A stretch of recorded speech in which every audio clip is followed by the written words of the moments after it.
Good morning. Now calling to order this meeting of the Portland City Council. Rebecca, can we please call the roll? Good morning. Cannell? Here. Pertlegini?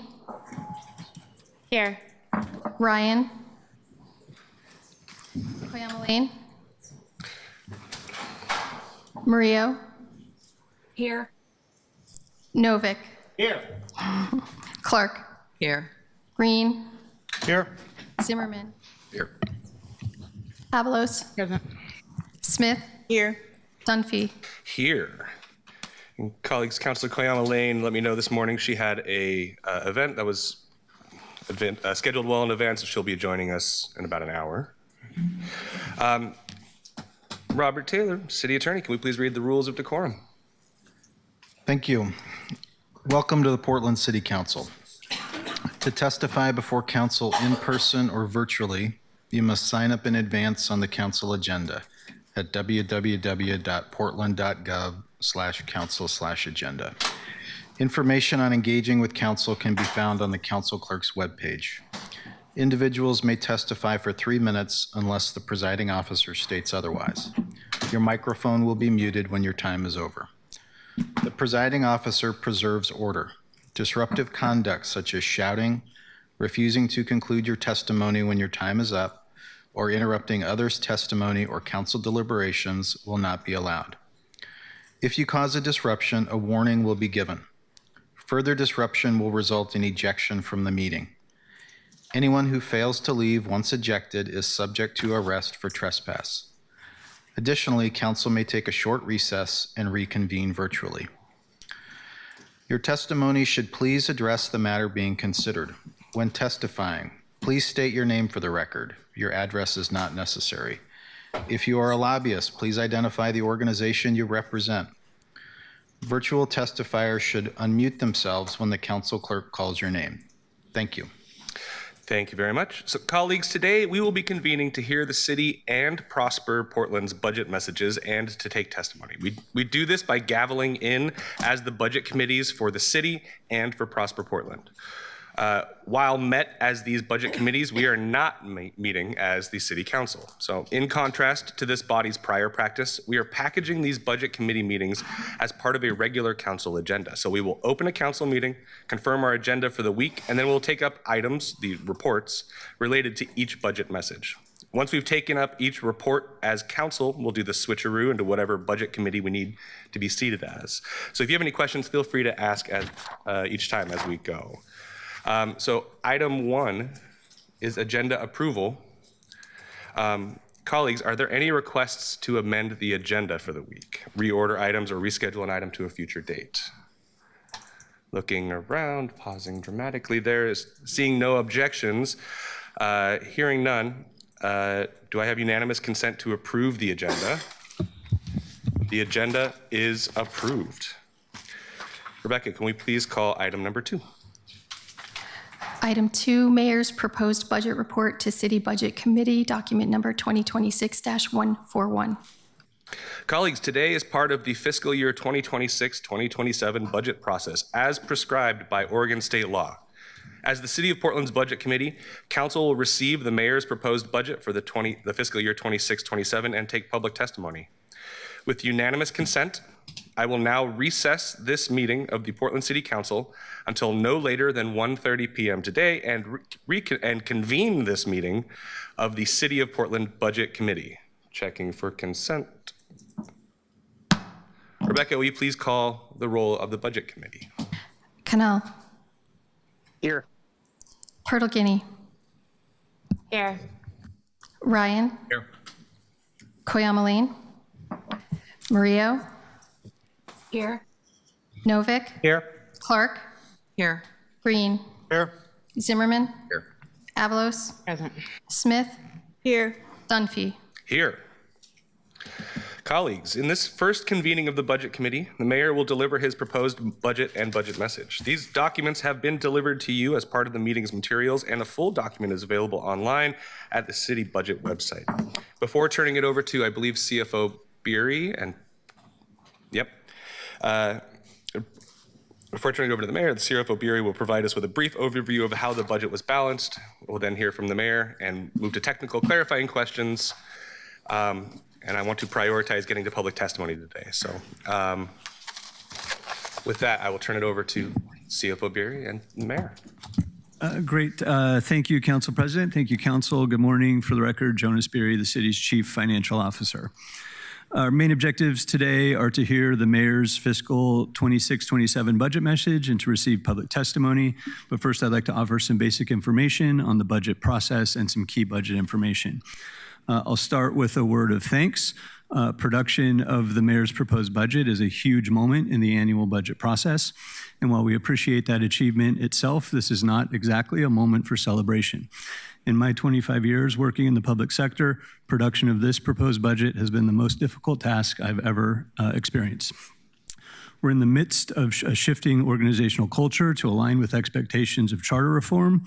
We're undertaking a massive citywide realignment effort.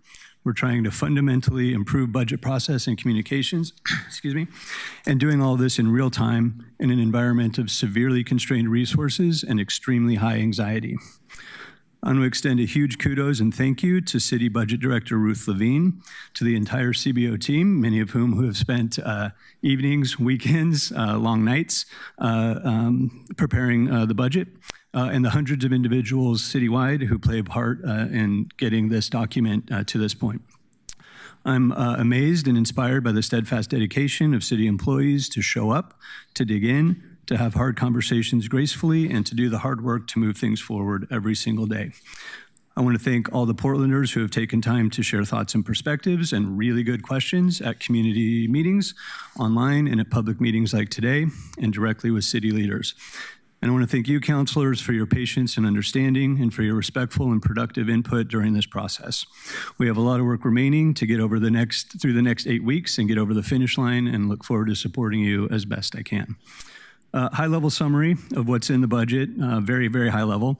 Total proposed fiscal 26-27 budget is $8.5 billion, a total reduction of just under 1%, about 0.5%, as compared to 25-26 adopted budget. I want to note that that $8.5 billion number includes all dollars citywide, including restricted and unrestricted funds, operating and capital budgets, interfund transfers, debt service payments, and fund balances. The total general fund discretionary, which reflects the city's most flexible pot of dollars and where most of the current year gap lives, is proposed at $743 million compared to $804 million in the adopted 25-26 budget, a decrease of approximately 8%. The general fund is the primary source of revenues to pay for police and fire, a large portion of the city's park system, sheltering and homeless services, and many of the basic support services that keep the city functioning. In this fiscal year, as compared to the expense requirements to maintain current service levels, the general fund was facing a gap of just over $160 million. The mayor's proposed budget fills that gap through a combination of use of contingency and reserve draws, increases in certain fees, and reductions to current service levels. And while that gets us to a place of mathematical balance in conformance with state budget law, this is a sobering reminder of the financial crisis that we're facing. This year's budget, along with the work underway to develop a 5-year financial stabilization plan, is an opportunity to stop the cycle of annual budget crises and to streamline so we are poised to catch the headwinds that can turn toward economic recovery. Lastly, some other information and just a reminder of next steps. The entire mayor's proposed budget, including summary information and all of the required line item details, is posted online at portland.gov/budget. I will note that there was a software glitch that we were not aware of until late last night, and so we're working on updating some of those documents to reflect some information that was essentially eliminated from the PDF document. There is an online version, open book, I believe, is the platform that is up and accurate, and we're working to upload that. So I just want to note for anyone in the public that accurate information is up and publicly available, and we're working to get the PDF updated as well. We've also worked to prepare additional supporting materials, including a package of highlights and key budget adjustments that distills some of the key information into more digestible one-pagers, sometimes two-pagers. We have continuing efforts underway to supplement those supporting documents, prepare some additional supporting documents, and so we'll hope to post that information throughout this week and into next week as time allows to do that production. After today's public testimony, the next step in the budget process will be a series of work sessions over the next 3 weeks to dive deeper into specific bureau budgets and to daylight council questions and potential amendment concepts. Council will then approve the budget as potentially amended the week of May 18th. We'll participate in the required TSCC hearing on June 9th, and then we'll pass an adopted budget in mid-June to ensure city operations continue on July 1. Myself, CBO, city leadership will remain available to support the conversations today and over the next many weeks. And I'll now hand to Mayor Wilson to deliver his budget message. Thank you. Thank you, Jonas, and thank you to Ruth as well for your hard work and your steadfast support over this last several weeks. Good morning. My name is Keith Wilson, Mayor of City of Portland. Council colleagues, President, Vice President, thank you for this opportunity to present the proposed budget. Over the years, I've often bicycled past the statue of Mayor Vera Katz on the East Bank Esplanade. Sometimes she sits and smiles in the sunshine. Other times she glints in the drizzling rain. Her statue changes, reflecting the moment and the mood of our community. And depending on the day, you might find her wearing a stickered helmet, chalk messages, flowers, a dusting of snow, a knit cap, protest signs, or the occasional graffiti. Throughout the changing years, weather, and accessories, her statue has always represented a promise, and that promise is that we can make Portland a vibrant, safe, and prosperous city while nourishing a soul of art, culture, innovation, and belonging. Promises are often broken or forgotten in tough fiscal environment. We're facing, as Jonas had noted, a $160 million shortfall in our general fund, a fiscal gap that reflects previous missteps with one-time funding, a stagnating population, a challenging relationship with federal partners, the perception of an unfriendly business climate, livability issues, and a reset in commercial property values. While we share many of these struggles with sister cities across the nation, the policy solutions and the grit to pull ourselves into a prosperous next chapter must be ours and ours alone. The stakes are high. We cannot afford to return to an era where we found death in tents, under tarps, beneath dumpsters, and beneath bridges. We cannot afford to return to an era where businesses failed and families left. Current tax revenues reflect where we were as a city, not where we are, and certainly not where we are going. Sustaining progress and success will require us to implement hard, important reforms necessary to return to fiscal growth and sustainability. The four cornerstones of my proposed budget are shared vision, shared priorities, shared necessity, and ultimately shared sacrifices. We must meet the moment with innovation, grit, patience, and compassion. We must reaffirm and sustain our successes in public safety, compassion for our most vulnerable, environmental stewardship, and economic viability. And that's why my proposed budget keeps every fire station open, it funds every park and community center, and it keeps every Portland police officer and investigator on the job. Colleagues, you have a challenge ahead of you. You will grapple with the reality that fiscal year 26-27 marks a moment when Portland's balanced budget must stretch farther, it must carry more weight, and bridge a deeper chasm than we have previously demanded of city government. I've done my utmost to set you up for success and to blunt the impact of our most painful cuts. With the help of staff, I have sought every efficiency, prioritized workers and programs, reviewed all accounts, I've tapped reserve funds where possible. Despite this work, you will still be forced to make far more difficult decisions than our city government has faced in many years. As we go through the budget process, elected leadership, city staff, and the public may feel moments of discouragement, frustration, and loss, and I share those feelings. But I also ask that you join me in turning those feelings into action, into optimism, solidarity, and ultimately collaboration. I must also share a word of caution. We cannot put the brakes on our recovery, and we cannot delay our renaissance. Ignoring, devaluing, or recklessly defunding core services will have very real consequences for the safety, prosperity, and livability of our community.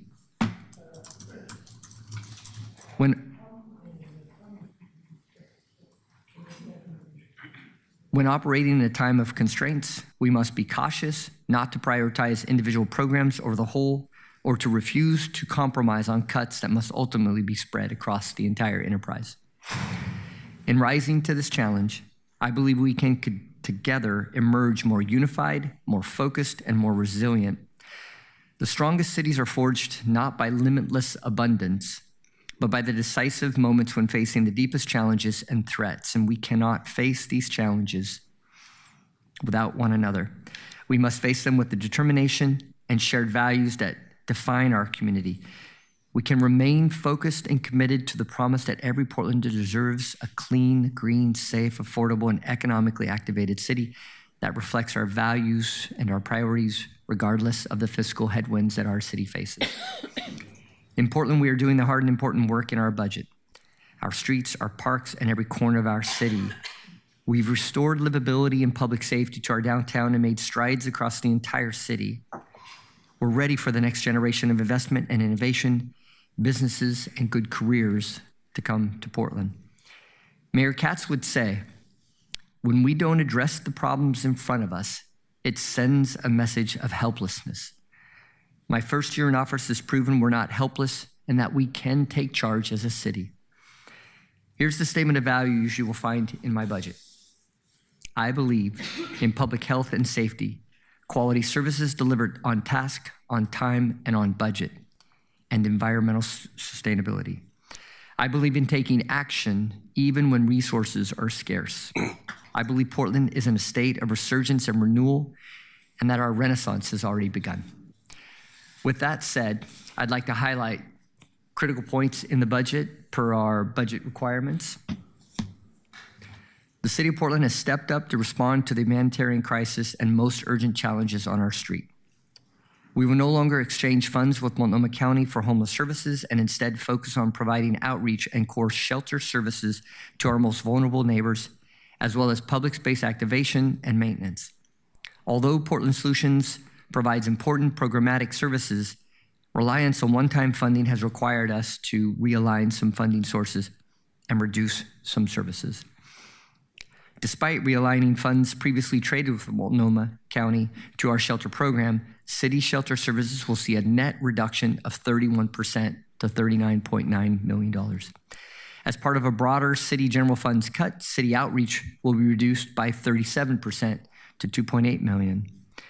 Impact reduction programming, which totals $15 million, is proposed to cut its reliance on general fund by 10%. The Public Environment Management Office will use 68% fewer general fund dollars by realigning previously appropriated Portland Clean Energy Community Benefits Funds dollars to conduct approved fund-aligned programming.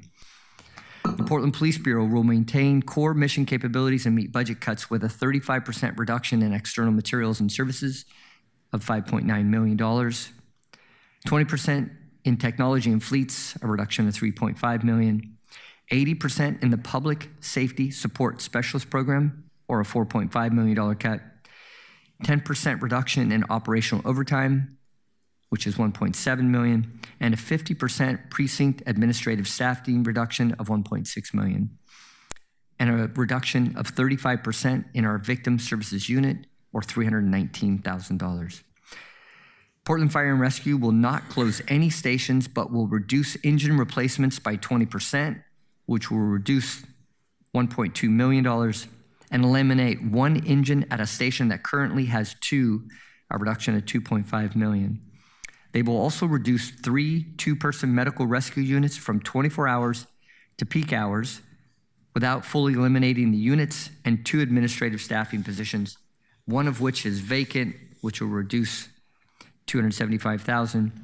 Community Health Assess and Treat, or CHAT, will be funded by grant funding at the $3.7 million level, which is a 12% reduction.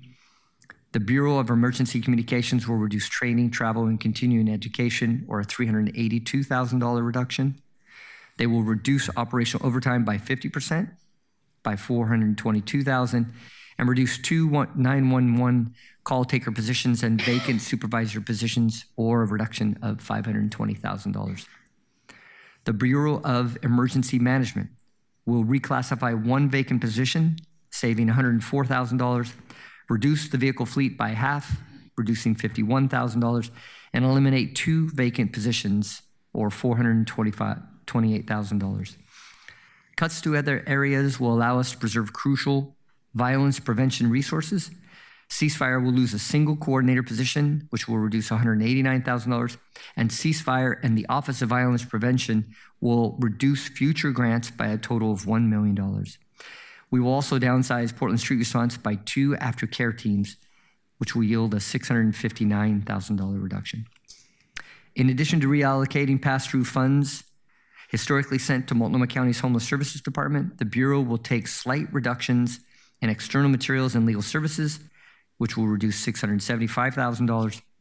Funding agreements with the Bureau of Technology Services will be reduced by $252,000, and will eliminate 2 vacant data analyst positions, which will yield a $298,000 reduction. Most other services will remain intact. Prosper Portland will expand the Prosperity Investment Program grants by $1 million, while making reductions to city workforce development funding by $260,000, or a 15% reduction. And small business support will be reduced by $532,000, or 20%. Prosper will also reduce staff positions for economic and urban development, yielding a $1.08 million reduction. Portland Permitting and Development will take a $2.9 million reduction in the tree permitting program. For other permitting programs, fees will be raised by $3.2 million to cover existing service levels. Our parks levy supports about half of the Portland Parks Recreation operating budget to perform park maintenance, protect nature, and provide programs. Rising costs and reduced city revenues are creating additional pressure beyond what was assumed when the levy was developed. Transitioning our parks to a sustainable system will require strategic changes to service delivery and new funding sources. This budget includes a $2.8 million of new or alternative revenue sources for parks and service reductions that avoid impacts to levy commitments, legal requirements, and community priorities. No community centers will be closed, but hours and days of operations will be reduced. There will be some reductions to parks and natural areas, which will yield a $1.2 million reduction, facility maintenance, a $1.8 million reduction, and security and emergency response will be declined by $600,000, as well as operational efficiencies, which will yield a $2.3 million benefit. My budget relies on the passage of a transportation utility fee and street damage restoration fee to keep pace with rising costs and supplement transportation taxes that no longer reflect fiscal realities. It will provide a stable, dedicated source of revenue for maintenance, cleaning, safety upgrades, and infrastructure longevity.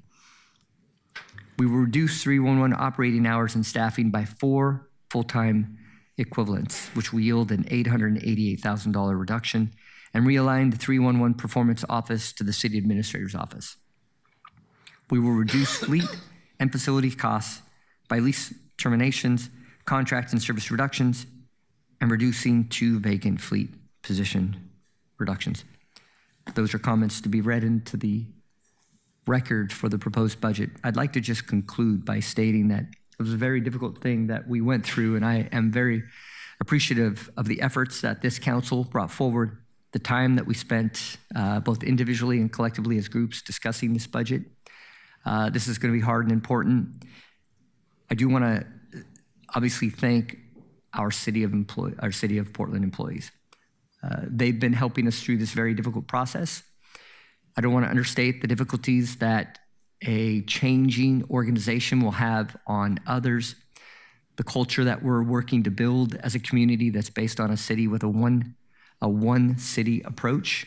And I just ask that we continue to provide them the grace of communication, transparency as we bring forward these changes, and then also grace amongst ourselves as a professional group as we bring and we deliberate these changes that we know are going to be necessary to right-size this budget. So thank you for this opportunity, Council President, Council Vice President, Council colleagues.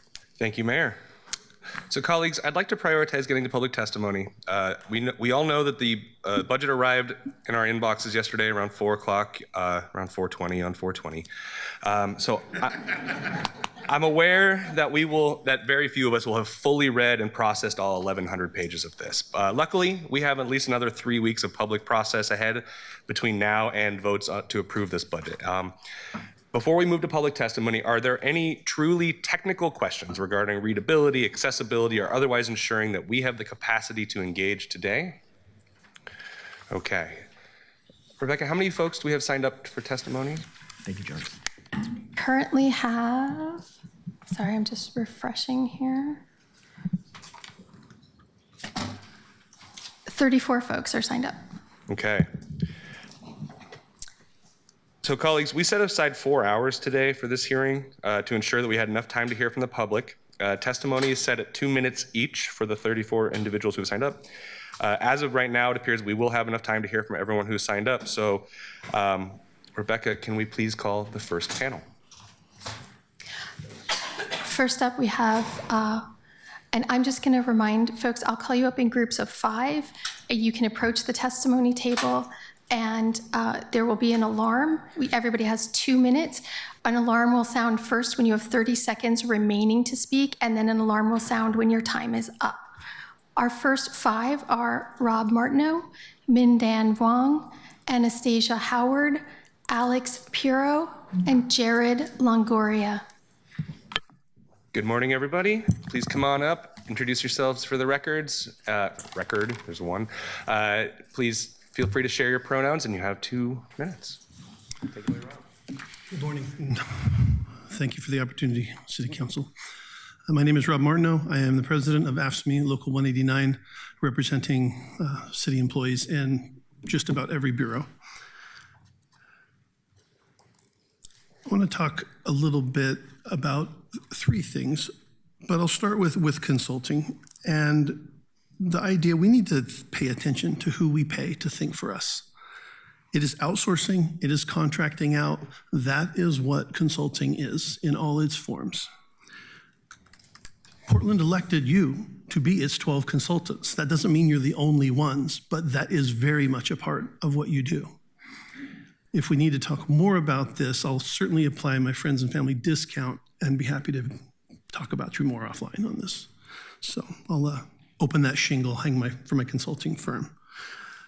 Portland should not be a great place to be a consultant. Let's think about how we originate and develop our ideas. Talk about a couple of phrases that will undoubtedly be used here. One is right sizing. Right sizing sounds like a term a consultant came up with that would be more palatable than telling someone they're fired. Nobody ever described a time of building or growth as right-sizing. We call that scaling up, and it's with a lot of excitement. Another thing that will, I'm sure, be said is that a budget is a moral document. You will abandon your morals to pass this document. We do not have the money, the resources to afford our morals. Let's not be confused about the immorality we will have to accept for this budget to pass. Many times I'm here by myself to speak to you about what my members think, what those people that I represent need. Today, I'm the Queen of England. I want you to hear the 8 people behind me. They are the people from your district, and they are here to tell you what they need most in this budget. Thank you. Good morning, councillors. My name is Mindan Wurng. I've served the City of Portland for more than 10 years as performance auditor. I'm also a member and executive board member of our union, AFSCME Local 189. I proudly represent 30 professional employees in the auditor's office who show up day after day to advance accountability and transparency, and I want to emphasize these are professional employees, not political appointees. 2 of my members, 2 of my colleagues in the auditor's office are slated to be laid off under the proposed budget before you. And my ask is simple. I ask you to restore and fund these positions of AFSCME represented employees in the auditor's office. Our services are essential, and I hope you will agree with me on this point, are essential to good government and in high demand in our community. For example, we received more than 600 complaints to the Ombudsman's office last calendar year. Most of those complaints were about city shelters, vehicle towing, and tree removal fines. And 1/3 of complainants were actually from the houselessness community. My members, my AFSCME members, investigate and facilitate fairer outcomes. We also provide voter education so that people can fully participate in our city's democracy. We focus on communities facing the most hurdles to ranked choice votings. My members, AFSCME members, advance community engagements and build relationships. And of course, we are the auditor's office. We audit city operations, city services.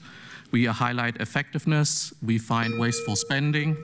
And we also highlight equity concerns we see. My members, AFSCME members, made audit recommendations on topics of high concern to community members and to you, such as arts tax programs, climate justice, and asset management. Our community, my members, are looking to all of you to provide leadership and come up with solutions in this budget process. Let's find a way forward that saves union members' jobs and protects the public-facing services of the auditor's office. Thank you. Thank you very much.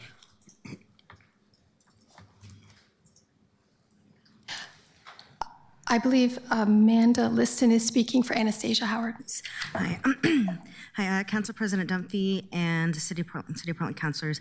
Thank you for the opportunity to speak. My name is Amanda Liston. I'm a Code Specialist 3 with Portland Permitting and Development Tree Permitting Team, formerly part of Urban Forestry.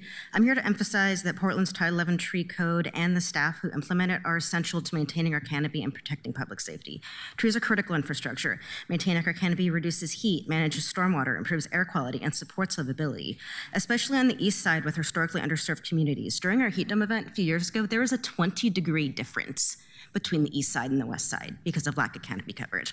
115 degrees versus 97 degrees. That's life and death right there, especially amongst our homeless communities, our houseless communities.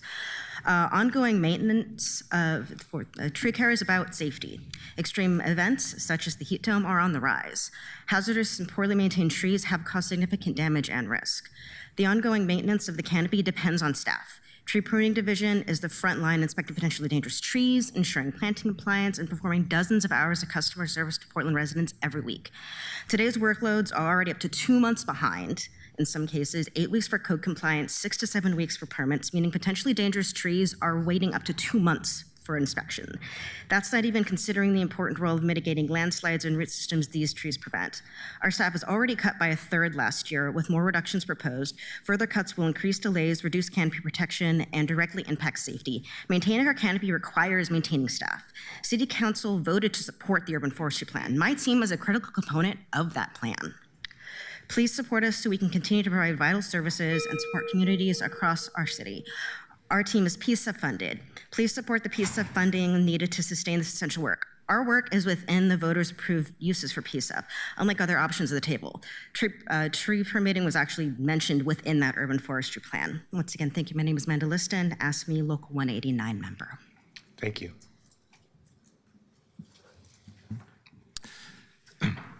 Greetings, councilors. My name is Alex Piero, he, him. I'm a constituent of D3, and I'm a Sunnyside parent. I'm also a public works construction inspector for PBOT. I've been there almost 8 years, all 8 of which have been budget cut years in the bureau that I serve in. I'm also on the executive board of my union, ASME 189. We're here today to say that the path to austerity is not a foregone conclusion. So 3 relevant items briefly. One, you'll hear it a lot today, but the use of third-party consultants does not save the taxpayer money. They're more expensive, less productive, less accurate, and less efficient than the talent that we have in-house. They don't have the institutional knowledge, and they don't care as much, frankly, about the city that they serve as much as city employees do, because we're the ones who are left holding the bag after the check clears. Oftentimes behind a shiny consultant dashboard, there lies a lot of broad sweeping generalizations and a huge body of work to correct. Consultant recommendations also contribute often to my second item, which is disconnected budget choices. In the Portland Police Bureau, for instance, potentially 2/3 of non-sworn AFSCME-represented admin and clerical positions are slated to be cut. This would potentially result in several precincts being closed to the public. The only solution I've heard floated is to have officers potentially work these positions at a higher cost, of course, and a lower output than the highly trained individuals they would be replacing. That is to say, these roles are not interchangeable, which leads me into my third and final item I want to talk about today. Bear with me. A taxi driver and an ambulance driver both do important jobs. And they both drive for a living. It's not, however, a reasonable budget solution to lay one off and expect the other one to do both of those jobs. This is what it feels like is happening when I see my own work group's entire tech support staff on the core services realignment cut list. So what I'm asking you to do here today is to make sure that there's someone on the other end of that tech request ticket when I submit it, so that we can continue doing our jobs and we can continue serving the city that we live in. Thank you for your time. Thank you very much. Good morning, City Councilors. My name is Jared Longoria. I am an accountant in the Office of the CFO, the Communications Editor for Ask Me Local 189, and a Portlander from District 4. Over the last month, I've been talking with my coworkers across the city, and we agree.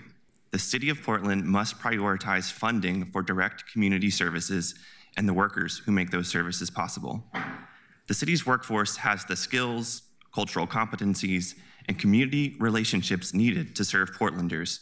So, instead of laying off members of the city's workforce to resolve our budget issues, I encourage you to consider the following alternatives. Decrease the use of third-party consultants, prioritize in-house services over contracted services, and address management bloat, or span of control issues. Over the past month, many members of Ask Me Local 189 have either had pre-layoff meetings with a manager or have seen their position marked for possible layoff in the budget concepts document. This has resulted in a general sense of unease among the whole membership and acute anxiety among those directly affected. My own division was marked for 2 possible layoffs in the budget concepts document, so I know these negative feelings firsthand. But despite this impact, which chills workplace productivity, my coworkers and I also feel pride in the services that we provide to Portlanders. We feel urgency to maintain these services, and we feel resolve to advocate for what we believe are reasonable alternatives to layoffs. Please, prioritize frontline services. Please, do not lay off workers already equipped to serve Portlanders. And please, consider decreasing the use of third-party consultants, prioritizing in-house services over contracted services, and addressing management bloat across the city. Thank you. Thank you very much. Next, we have Nick LaRue, Chris Gustafson, Brittany Gadbury, Min Thorne Norma, and Albert Kaufman.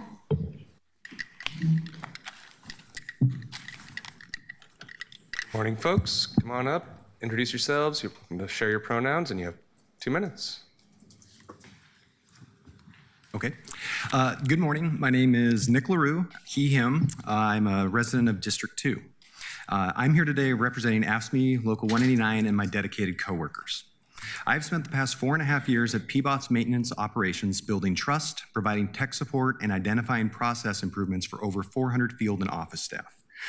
My background includes 22 years of GIS and project management experience with 8.5 years experience in public works and 8.5 years supporting field crews and asset management. Efficient asset management requires unified maps and mobile apps. Currently, our crews must juggle 3 separate non-communicative systems. These duplicative processes require constant human intervention. Unfortunately, my position and the GIS 3 tech, who holds the remaining institutional knowledge, are both on the core realignment cut list. If these layoffs proceed, there will be 0 on-site technical support for the 400 maintenance staff and no bridge to the Maximo Enterprise Asset Management System upgrade. Among the critical projects that could be impacted are the 311 Zendesk Maximo integration, replacing the non-ADA compliant TrackIt public reporting system with Zendesk and Maximo integrations. The Maximo upgrade. The upgrade will be unstaffed, delaying the transition to mobile and spatial components to eliminate the duplicative systems. Street sweeping, automated tracking for PSEF funding for bike lanes, Clean Water Act permitting, and the reports for those to DEQ will not be tracked, and additional planning for sweeping uses with telematics, Maximo, and other modernizing things will not be met. Additionally, this is the person that is supporting the mayor's new sweeping project. At a time when the city will have to make cuts, I would expect great consideration be given to the people who hold the system together. I am one of those people, as are the people in tech services, which Alex mentioned earlier. I am not easily replaced, and nor are they. I ask council to consider the cost of replacing an embedded specialist who has years of institutional knowledge and client trust with a generalist who will require at least a year to understand the operations. These crews need support. If it can't be us, please ensure that there is a viable plan to meet their considerable technical support needs. Thank you. Thank you very much. Good morning. Thank you for the opportunity to address council. Mayor Wilson, Chief Administrator Lee, Council President Dunphy, other members of council. I am Chris Gustafson. I am the accounting lead with the Portland Housing Bureau and the treasurer with the City of Portland Professional Workers Union. I'm also a resident of District 3, Go Fighting Third. The budget is a moral document, so here we go. We've heard this before, and this is the reason that you're going to hear this multiple times is because it is true that the budget represents the moral position of the administration presenting it. Despite the fact that the mayor has said a couple of times this morning that the city of Portland is in a renaissance, and which I totally agree with, we are definitely in an upward trajectory. This is an austerity budget.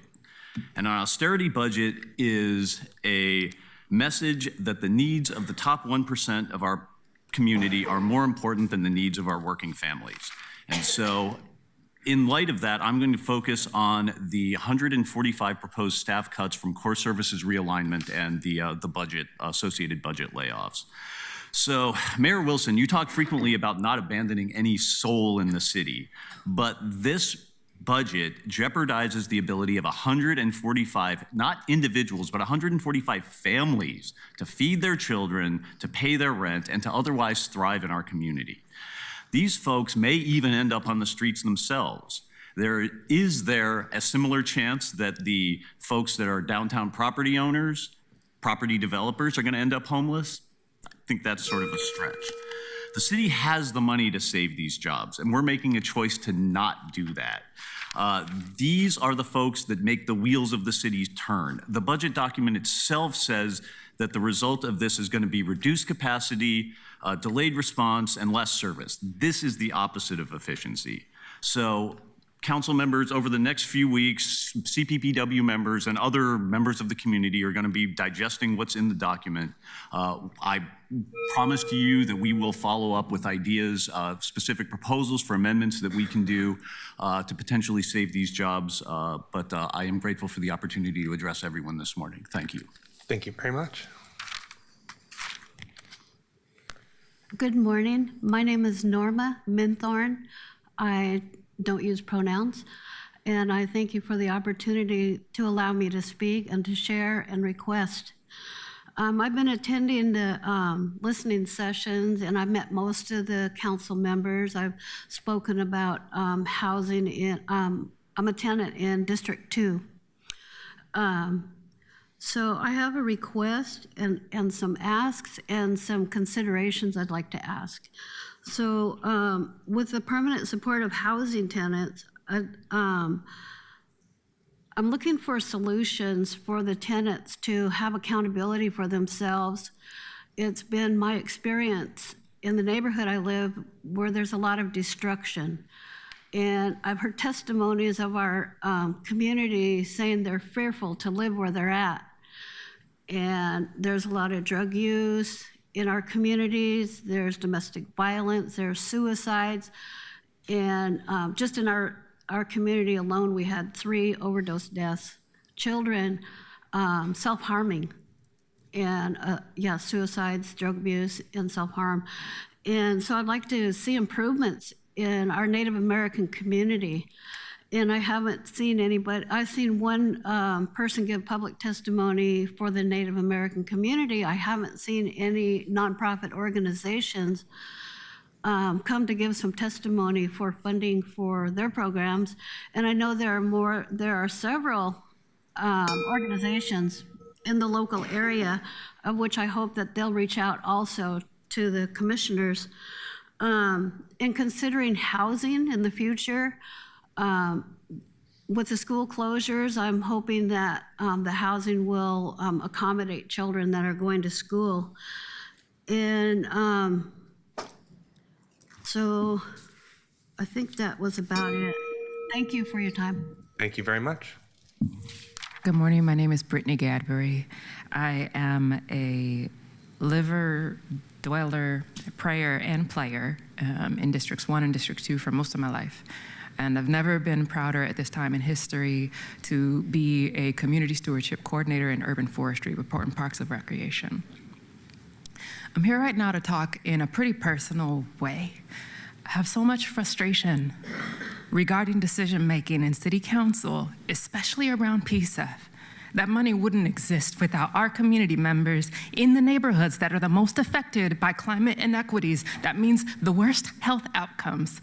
That means the most preventable negative health outcomes. That means the least amount of protection because of the way that development and zoning works in these areas and related to whether or not there's tree protection.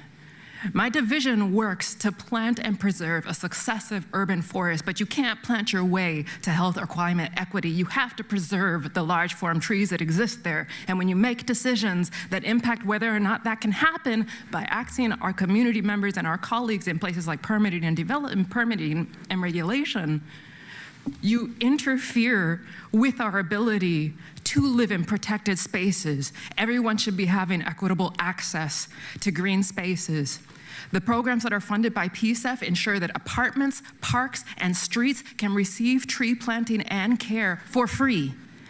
We worked with 30 nonprofit and small business organizations in community stewardship and urban forestry in order to ensure that PSEF funding goes back into small businesses and organizations that are doing that work in those exact areas that are impacted the most. We represent, as employees, the communities that we live in that you say you want to prioritize, so please prioritize us.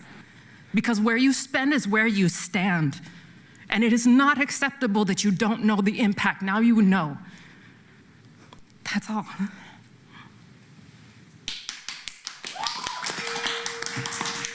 Folks, I'm gonna need to ask people to not applaud in here. We have rules. You can snap, you can show other ways of doing that, but we need to keep applauding to them. Thank you. Albert Kaufman. Nick Munch, Jackie Tate, Gus Kroll, Tavares Means, and Xavier Entity. Welcome, folks. Come on up. Introduce yourselves for the record. Good morning. Thank you, councilors. My name is Nick Munch. I'm a resident of District 4 and a member of CPPW. I work in business operations as a financial analyst. It is my job to ensure client bureaus have accurately forecasted budgets so that they can make it, so that they can make it through the fiscal year with a balanced budget. A normal part of my job is to find solutions when an unexpected expense arises without an identified source of funding. This type of issue can be solved by delaying hiring for a vacant position or postponing a project, thereby freeing up funds. This becomes especially relevant when a bureau must use an essential program's assigned funding to instead pay for consultants to tell them how to be more efficient. When that happens, it's my job to figure out how to still fund the programs that just had their funding taken away. I'm here today to urge you to reject the premise and the promise of the misguided core realignment cuts. The core realignment cuts were originally called enterprise efficiency cuts. At some point, enterprise efficiency was rebranded as core realignment, an appropriate corporate speak rebranding because nothing about this process has been efficient. The premise that city workers are working inefficiently and that the city can cut 20% from bureau funding while maintaining existing service levels was manufactured from a place of fantasy, not reality. In practice, this process has been to cut first and hope things don't completely fall apart. Before making any cuts, I urge the council to reject the promise that the city's programs will work better by cutting staff and cutting funding. Likewise, the council should reject any requests to increase management bloat across the city. Thank you. Thank you very much.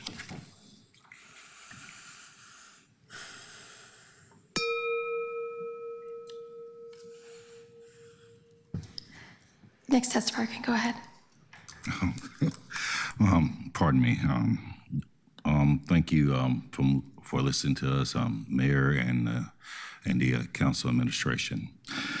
My name is Tavares Means. I was a member of the AFSCME Local 1790 until I was laid off in March. I worked as a case manager / intake specialist and navigational specialist for Sunstone Way Market Street Center before it closed down last month. I spent almost 20 years doing this work on the ground and not behind a desk. What we're seeing right now is not just budget problems, it's priority problems. You're asking workers and community members to brace for cuts while millions continue to flow in consultants and contractors with little accountability. At the same time, the very people delivering services every day are unpaid, stretched thin, and expect to do more with less. It doesn't make sense, and it's not suitable. Let's talk about management. Portland has one of the highest management to worker ratios compared to the state. That's not efficient. That's bureaucracy growing while services shrink. And in most homeless services, decisions are being made actively and harmfully. Not all shelters are giving the same quality and support. Not all shelters are providing wraparound services that get people out of crisis and into permanent housing. Closing sites people rely on while keeping the less effective ones open while pushing more people into crisis. We already know what happens. More people on the streets, more strain on emergency systems, and worse outcomes for everyone. Thank you. Council President Dunphy and Portland City Councilors. My name is Gus Kroll. I'm a steward in AFSCME Local 88, and I have 15 years experience in homeless services as well as lived experience of homelessness. I work at transition projects where I support veteran families receiving housing assistance to look for employment. I'm here today to ask you to prioritize our poorest neighbors getting off the streets instead of funding things we know don't do that. Anti-homelessness architecture will never end someone's homelessness. Arresting someone without housing or access to public restrooms for public urination will not end their homelessness. Throwing away their tent and what few belongings they have will not end their homelessness. Warehousing people night after night where their case manager, if they're lucky enough to have one, won't be able to meet them will not end their homelessness. I'm here to ask you to prioritize the well-being of our poorest neighbors by prioritizing high-quality, culturally competent care by providers able to consistently make their own rent and stay in the field long-term. That means union labor, with worker benefits and the protections that come with it. Armed with the tools to put folks indoors needs to be our priority. Band-aid fixes like overnight shelters simply will not do. Thank you for your time. Thank you very much. Good morning, Council President Dunphy and Portland City Councilors, Mayor Wilson. My name is Jackie Tate. I'm the proud president of AFSCME Local 88, representing over 4,000 employees of Multnomah County, in addition to our members who work for transition projects and Central City Concern. All workers and members of our community who provide direct services that support our most vulnerable Portland residents, as well as the essential services we all need. I have worked as a proud public servant employee of Multnomah County for over 30 years. I am a lifelong Portland resident, and I'm a homeowner in District 2. As a community leader, I've come before you today to ask you to center direct services in your budgeting process. Usually when politicians say an agency is taking a little haircut, they end up cutting the frontline workers who provide direct services. As a city and as a county, we cannot afford to do that now. Prioritize the highly skilled and culturally competent staff who give daily support to our most fragile community members. We want our representatives to invest in high quality, not just low-cost services or handouts to corporations in the name of economic development, while simultaneously gutting our union siblings at Prosper Portland who create and nurture economic development in our diverse community, including investing in communities of color and historically underserved populations. Stop outsourcing jobs to expensive consultants, which ensures that the institutional knowledge is lost when the contract is over. Prioritize the workforce we have so that in turn we can nurture the communities that we love. How can you consider cutting over 150 positions while standing up an entirely new bureau? Why are we not looking at the span of control and trimming the number of managers of the city that is literally twice the state average? Where are the administrative savings and shared sacrifice? As AFSCME leaders, we will continue to call for management accountability, the preservation of services to our most vulnerable, and the retention of represented jobs and skilled employees who fill them. It is our members and your employees who protect our neighbors and provide the services they rely on. Portland works because we do. Thank you. Thank you very much.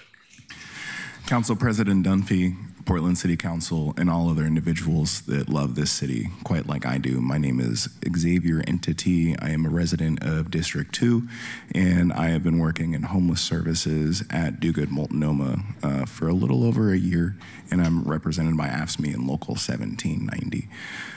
And if you told me when I was in high school, who unfortunately didn't have a chance to learn about civics and how all this works, that I'd have a chance to sit here and speak to you about how much I love what I do and where I live, I'd say, really? So I'd like to just emphasize that the work that I do is extremely relational and heavily dependent on people being able to allow folks going through an extremely difficult time in their lives to be able to navigate highly confusing systems that I, as a service provider, am sometimes in question of how they really work. I think of folks that I've served that have highly sensitive stories and really insane circumstances that have led them to a place that I have narrowly avoided because of people who have loved me and prevented me from ending up in a space where I was in need of such services. I'm really here to speak to all of you and say that a lot of what will make this work for everyone here in Portland is great collaboration and a unified front to say that everyone in this city matters so much whether you are in need of services or whether you are offering services. My job is expected to be over in November of 2026.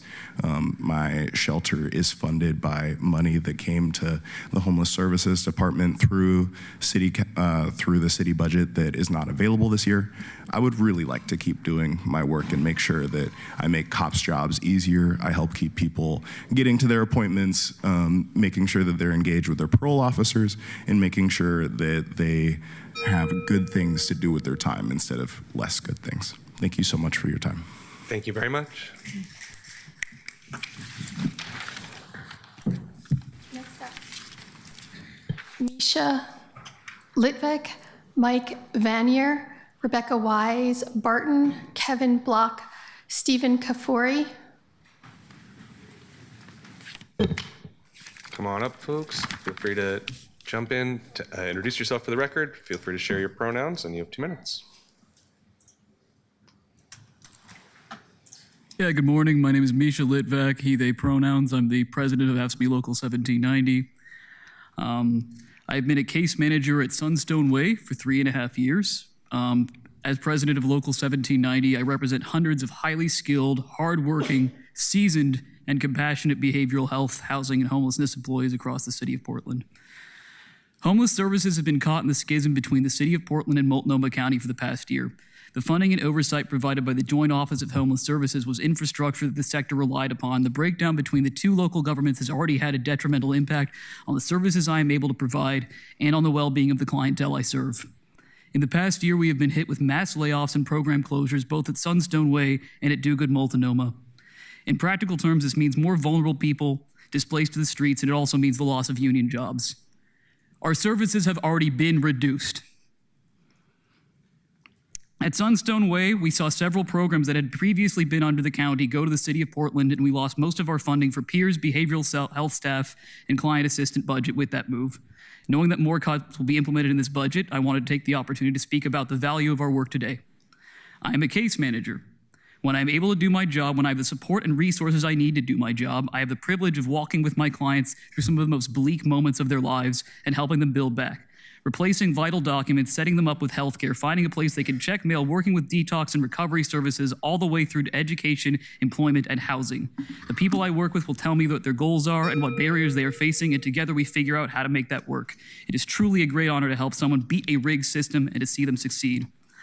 I understand that the city is working with limited resources. To that end, I implore you to invest what you have wisely in the highly skilled and experienced workers represented by my local and other AFSCME locals. Between the rank and file of 1790, you will easily find more experience and knowledge about what works in our field and what doesn't than you would by hiring any consultant simply because they have not done the work. We are passionate, we have integrity, and we can't be replaced with private contractors who promise a lower price tag. That either means shorting workers on wages, shorting clients on resources, or both. Instant ramen is cheap too, but it doesn't make for much of a meal. A need unmet does not cease to exist, and people whose needs go unmet cannot simply be ignored or removed from public spaces. Rather, every person left without access to a safe bed, direct service staff, and supportive resources will increase the demand for other services, such as hospitals, clinics, law enforcement, towing, trash pickups, environmental services, public transportation, up to and including the medical examiner's office. Okay. The workers of AFSCME Local 7 always serve are counting on our local leaders to do what is right and support these critical Thank you. and the staff who carry them out. Thank you. Sorry. Thank you very much. My name is Rebecca Wise Barton. So I've been hearing the term penny wise and pound foolish lately when we are supporting contractors or groups that come in who are not Portlanders necessarily or who don't even have the same values of people who work for the city and are in the city. We may be penny wise, but we would be pound delusional. So in a letter I published in my public Instagram regarding the night of Tuesday the 7th, where I retell the story of a call to BOIC, the Bureau of Emergency Communications, regarding a man I did not know. In fact, I never even got his name because he was too scared to tell it to me while he was bleeding from his head. I told the dispatcher that I needed Portland Street response and that I did not need police response. So naturally, the police were the first to arrive on the scene. Next to arrive was AMR, a group that is contracted by the county I could go into how AMR failed to provide any kindness or care for the injured man and left him what was labeled sanitized water and a stack of gauze, not even a wrap to use as a bandage. But like I said, they were contracted through the county, so I won't even go into it. The final group to come through was Portland Fire, who did not need to stop. So 3 groups arrived. The police arrived, but they didn't file a police report. They were paid to come out. AMR arrived. They are contracted for $4 million through the county. They did not provide care. And then the fire was able to come through, but they didn't need to stop. So we need to extend the hours for Portland Street Response and chat. And my request is that expansion of hours and better training for BOIC, because I specifically said do not send the police. Thank you so much. Thank you very much. Good morning, Mr. President, Mr. Mayor, Mr. City Administrator. My name is Stephen Kafori. I'm here today representing the concerned citizens. Mr. Mayor, we applaud your forthrightness in describing during your recent State of the City address the $160 million budget cap as a chasm. The difficult work of reshaping our city means your proposed budget, especially regarding the Bureau of Parks and Recreations, must be more than a statement of values, goals, and programs. It must also provide a blueprint for substantive changes to the way the Bureau maintains its level of services and ensures the preservation of its physical assets. We are confident that Interim Director Sonia Szymanski has both the capability and desire to make the changes necessary for management of the Bureau by adjusting and optimizing the balance between operations and maintenance. In addition, we are optimistic about the new position that Kelly Torres has assumed, changing the culture of this Bureau regarding its relationship with volunteers and advocacy organizations. The Bureau will need to utilize these resources that these people and groups can contribute. The concerned citizens believe that achieving the park's goals will require a commitment to reduce the park's ballooning capital maintenance budget. Declaring that no community centers or parks will close may turn out to be an empty pledge if these cherished assets continue to deteriorate to the point they're no longer usable. We take seriously Parks' warning that 1 in 5 park assets may need to be shuttered in the next 15 years if the deferred maintenance backlog is not eliminated. In the very short time I've had to review the proposed budget, we can see that you have taken meaningful steps in response to our concerns. We will continue to have more to say as we get more deeply into the budget. Thank you very much. Thank you.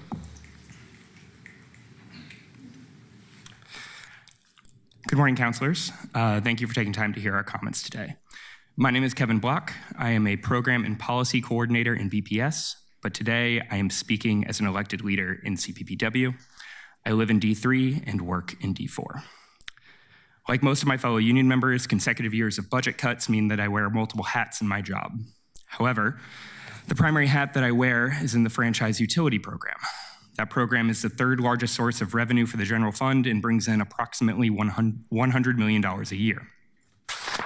The franchise utility program is an all CPPW shop, and through our hard work, last year, the program brought in over $3 million in additional uncollected fees from large corporations operating in our streets. That money belongs to Portlanders, but due to staff turnover and persistent non-compliant corporations, it goes uncollected. There is more money that can be collected through this program. CPPW rep staff are in the process of standing up a modern compliance program that will ensure this. Core service realignment will significantly impede, if not roll back this progress by eliminating the critical technical and administrative support this program needs. There are several other options CPPW urges you to consider to balance this budget. 1, you can raise the wireless administrative and per foot fees under Chapter 12.15. The current fees do not cover the city's costs and could raise revenue by a couple $100,000 a year. That's 1 FTE, at least, right there. Finally, consider changing the requirements to access the city's general fund reserves. The current fund requirements are much too high, like handing a bucket to bail water to someone on the Titanic that's already sinking. Finally, if you're wondering why I have to submit testimony to convey these ideas to you, is because there are between 6 and 8 layers of management between my team of subject matter experts and CA Lee.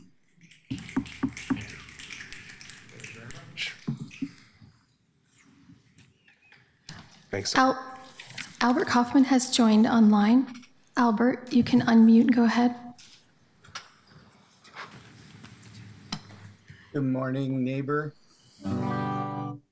Thought I would sing my testimony to you this morning. Well, there are a couple of issues that I'm concerned about. The last city council and the mayor, they all voted to ban gas-powered leaf blowers, but they didn't really put any oomph behind it. So we need some money for some outreach and education. But have you noticed how much quieter it is in Portland right now? It's true, the ban is working, even though no one's really doing much at the city to get the word out to the various landscapers, or the roofers, or the contractors that the city hires. So if we could find some money to put out a mailing, perhaps the word will get out. And I want to talk about trees. We used to plant 10,000 a year. We're finally getting back to it, but we really ought to be planting a lot more. Yes, trees, trees, trees. I can't say enough about how much money they will save us if we just planted more. Trees, friends of trees, all the trees could be going in much faster, more. Then the last thing that I want to share is that the lighting is much too bright. I've been talking to all of you repeatedly, and late last night I walked around my business district because it's Lights Out Portland Week, and I talked to the businesses about getting rid of those nasty overhead floodlighty LEDs. But really what needs to happen is we need to put some money towards getting rid of the street lights and retrofitting them with quieter, calmer lights. It will make everyone's life better and will save us money. Thank you.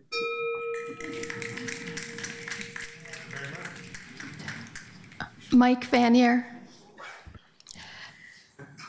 We'll move to Charlie Michelle Wesley, Marshall McFarland, Micah Mezcal, Charles Manigo, and Jordan Lewis. Charlie Michelle is online. You can unmute and go ahead. Thank you. Good morning. I'm Charlie Michelle Wesley, Northwest Tribal descendant of survivors of genocide on this, our land, Turtle Island. I totally agree with the experience with AMR and 911, so thank you for that.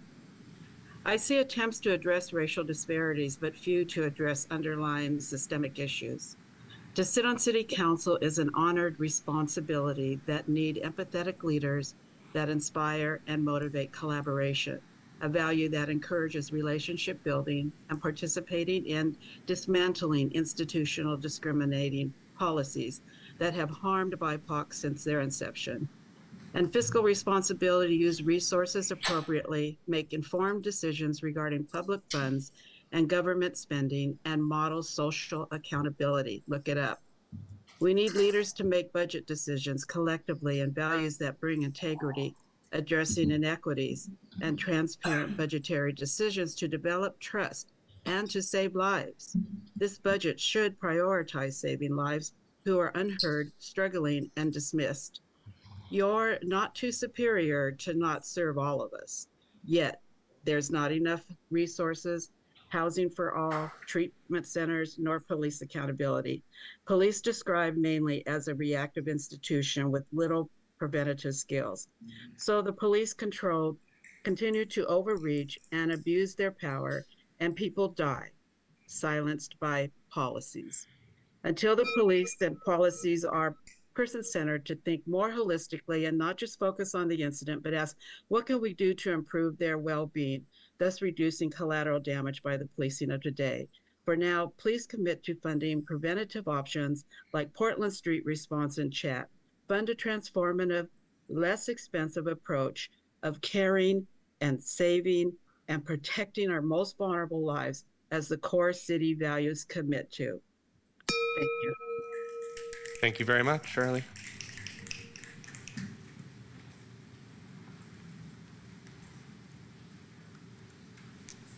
I guess I'll go next then.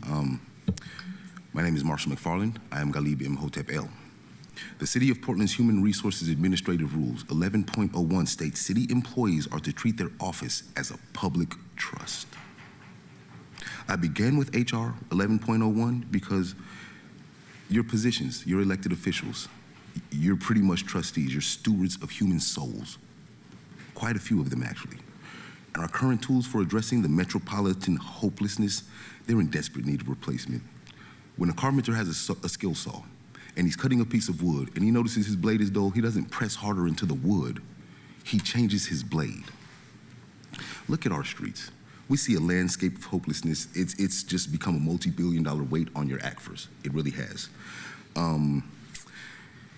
It's fragmented architecture that's going on. There's things that aren't exactly set properly for people to succeed, and it's not set properly for you to succeed either.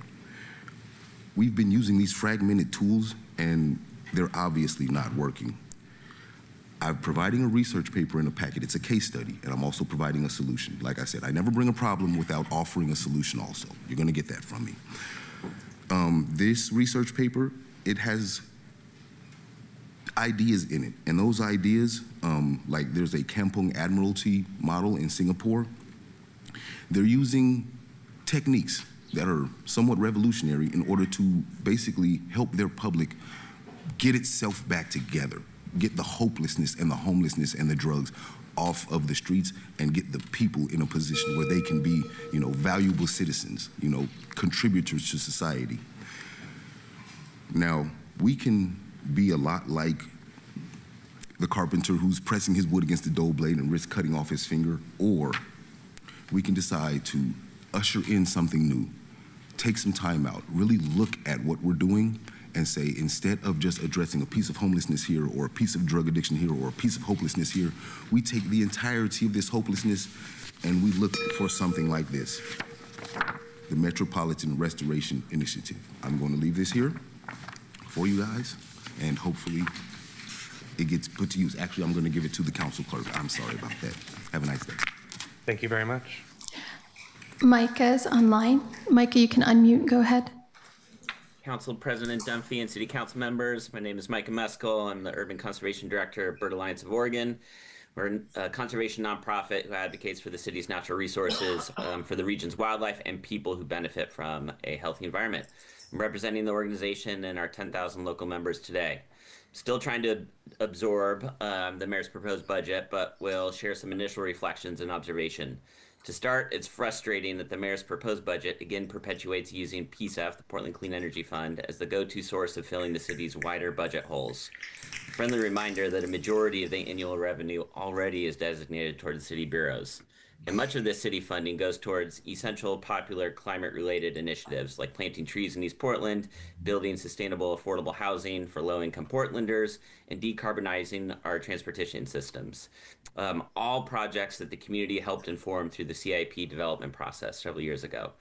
The mayor's proposed budget threatens to weaken some of that work by adding new uses of PSEF funds towards programs like Portland Solutions, and shift PSEF funds further away from purposes to make adjustments for programs that will make other adjustments.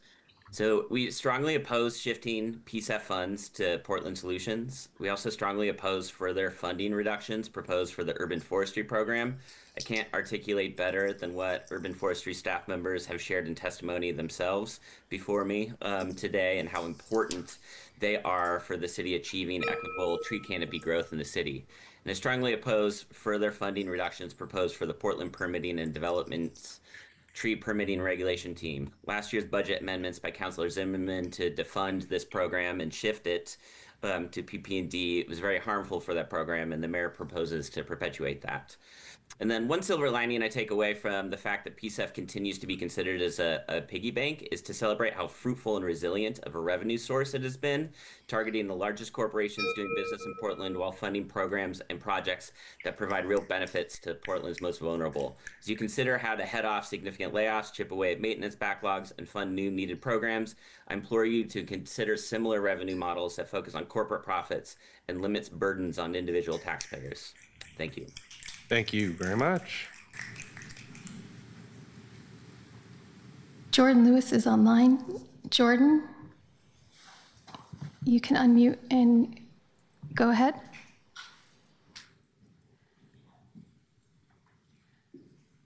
I'm going to go ahead and call Benjamin Gilbert, Michelle Barrows Carter, Lisa Jackson Spotted Elk, Shishao Chen, and Diane Salazar. Hello? Oh, hi, Jordan. You can go ahead. Hello, City Council. My name is Jordan Lewis, and I'm a registered lobbyist with the Portland Democratic Socialists of America. I haven't had the time to comprehensively review this massive document, which has only been out for a matter of hours. Within minutes of the budget dropping yesterday, I opened the testimony order. I saw 20 people signed up, and I reflexively signed up over fears the mayor had asked a bunch of neighborhood associations to pack testimony like he did in the fall TOW. A lot of community trust was lost during that stunt, and it's really bad for the city. Thankfully, instead of NAs, unions showed up today to ask that you preserve in-house work over contractor bloat, and ditto, ditto, ditto to all that. While I'm here, though, I want to express my concern that Portland Clean Energy funds not go to Portland Solutions and PMO. My experience with these organizations have only been negative. I'm reminded of a beloved bike diverter which protected cyclists along a single block in Northwest Portland and which took years of process to get installed. My first introduction to PMO was them ripping this beloved diverter out at the behest of the police department so they could drive their cars down the only restricted blocks in the city. It's not clear how taking away existing safety protections for cyclists is a clean energy benefit. And then when we tried to get more information, we discovered there was a non-public meeting held by the city through PMO, which we only gained access to after public records requests. Again, the community benefit connection is not super clear to me. I've lived here for 5 years, and I think I'm part of the community too. We eventually gained access to these PMO meetings, and I raised some environmental concerns, which were ignored because I wasn't asking for homeless sweeps, hostile architecture, or graffiti removal. I was told that a traffic camera that was next to my house did not exist, but I lived there, so I did, in fact, know that the traffic camera was there. Again, the community benefits connection is kind of a non sequitur. The mayor has not shown himself to be an ally of PSEF, so please do not act like he hasn't shown his character here. Thank you. You can go ahead at the testimony table. Dean. All right. Thank you, City Councilors, Mayor, and Council President for this opportunity. I'm Dean Salazar, Hazelwood Neighborhood Board member, Portland Children's Levy CAC member, 2044-45 Portland TSP CAC member, etc. I am testifying today to both praise the mayor's budget and communicate some issues with it that I worry could affect Portland, especially East Portland. I'm in support of the proposed measures to bring accountability and oversight of city homelessness services under Portland Solutions. However, it needs mandatory performance audits and metrics and clear expectations for providers so the resources are actively helping the people they're meant for. I'm concerned about the proposed PS3 cuts, however, because it is not proposing a clear integrated alternative. This will create a vacuum and put those responsibilities back onto police, which I don't think will actually help those in need. Another issue is the cuts to 35% of the Portland Police admin and closing East Precinct to walk-in access, as the mayor just said. Plus reducing the Victim Services Unit by 35% and backfill overtime by 10%.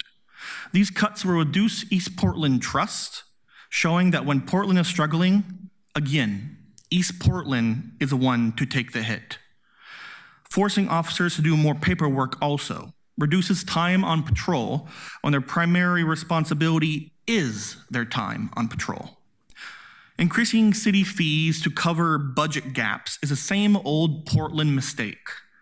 Let's streamline the code to increase permit volume and city revenue. not old habits.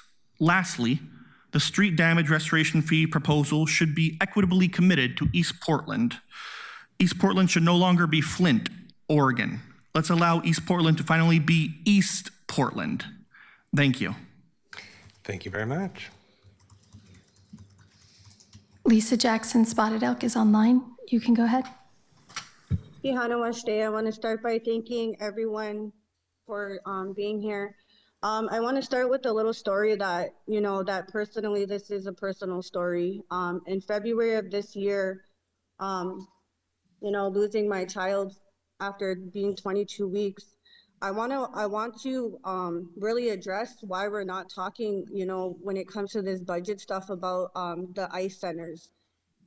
Having to struggle with that and the thought of, my child's father having to, hide out every day, that drastically affected, my pregnancy.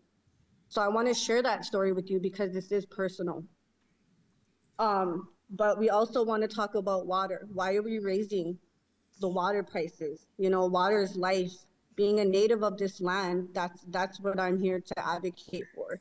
We want to talk about all this clean energy, but we're promised what's clean about it. We're building AI centers for what reasons?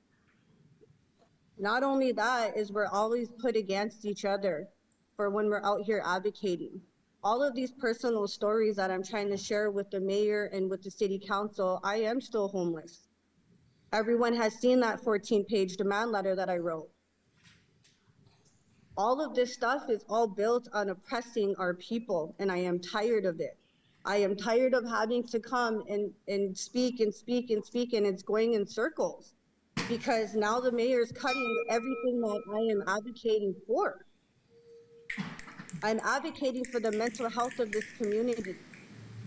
I'm advocating because we want transparency. And to take and to raise water prices is crazy. We need to start thinking about what we're doing here and what we're doing to the lands. I'm a person of this land. And having to come share a personal story with you because I had to protect my child's mother, that led to a miscarriage. And so this is personal. We need to start talking about people's real lives. These are people's lives. Thank you very much. Next up, Matt Henderson, Emily Stebbins, Noelle Studer-Spivak, Maddie Garrison, and Manny Miraz.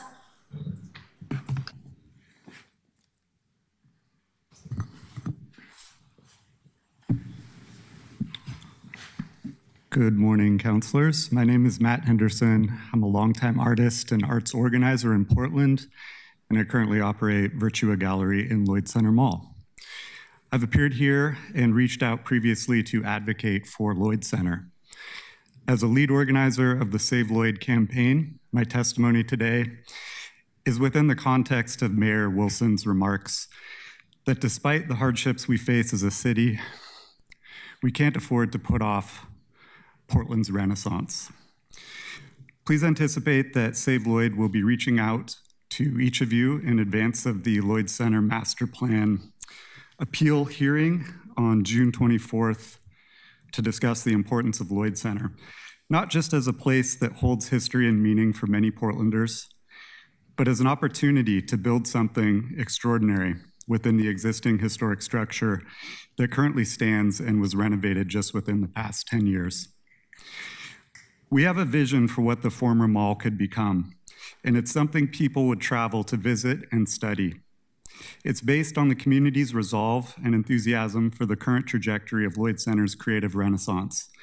In a very real way, it's a microcosm of our city's broader revitalization. We have formed a nonprofit, and we call for the city to explore options to acquire or help acquire part or all of Lloyd Center. Lloyd Center is not simply an instance of small business incubation, offering a quaint bit of local charm.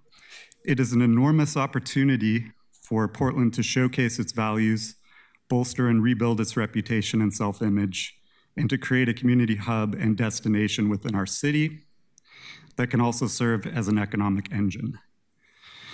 We hope to prove this to you in the months ahead. Thank you. Thank you very much. Shi Chao Chen has joined online. Shi Chao, you can unmute and go ahead. I did. Honorable Mayor Wilson, distinguished Council President Daffy, and all the council members, good morning. My name is Shi Chao Chen, President of the Portland Kaohsiung Sister City Association. We are the hosts of the annual Portland Rose Festival Dragon Boat Race. As far as I know, there will be a challenge Dragon Boat Race between the Portland City Council, Portland City Government or the Mayor's Office, and the Kaohsiung City Council, led by their council speaker, Madden Kong. However, our Sister City Association function is more than just holding the annual Dragon Boat Race or other cultural exchange activity. Rather, there are enormous amount of opportunity exists between the city of Kaohsiung or any other sister city and the city of Portland. In terms of the educational programs, the public policies, urban planning, affordable housing, crime prevention, or the technology conference, etc. The ownership of keeping this sister city relationship lies within the city government itself. And the key or the access gateway is through the maintaining of the function of the International Relationships Office in the city. It provides a single point of contact for all the civics function or the nonprofit organization, and vice versa. It also serves as the liaison between other city government agencies, domestically or internationally. I came from the corporate world myself and fully comprehend the rationale of tighter budget planning and control. In good years or bad years, we always been asked to provide a so-called lights on only mode. That means only the essential function of just to keep the lights on. To me, and the message I want to convey here to you is this International Relationships Office function is one of the key lights on function. And it serves the returns on investment for the budgetary point of view is fully justifiable and the key function to our cities. Thank you so much. Thank you very much. Emily Stebbins is online. You can go ahead, Emily. Hello, and thank you for the opportunity to testify. My name is Emily Stebbins, and I live on the 82nd Avenue corridor. I'm a parent, a teacher, and a forest defense team volunteer at 350 PDX. When we voted for a Portland Clean Energy Fund, we did so because we understood that the climate crisis demanded action. We wanted a livable city that would be resilient in the face of climate change. The work that PSEF funds are doing right now is absolutely vital. Building clean energy infrastructure, providing affordable climate-resilient housing and transportation options. These are things that I'm proud we're doing in Portland, and it's thanks to PSEF. And closest to my heart is planting trees in neighborhoods that need them and protecting the big trees that make our home beautiful, clean, and healthy, which is foundational to our well-being. This spring marks the end of the first planting season of the Equitable Tree Canopy Program. Trees take a long time to grow big and provide much needed shade, so it's imperative that we not only keep planting them where we need them, but also protect the ones that are already standing. Right now, more than half of Portland neighborhoods do not meet the minimum 25% tree canopy cover goal.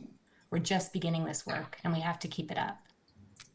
If anyone truly believes that we have extra PSEF funds, that the climate crisis is really not such a big deal, or that Portlanders don't need that much help surviving and thriving as the planet warms, they should take that question to voters directly.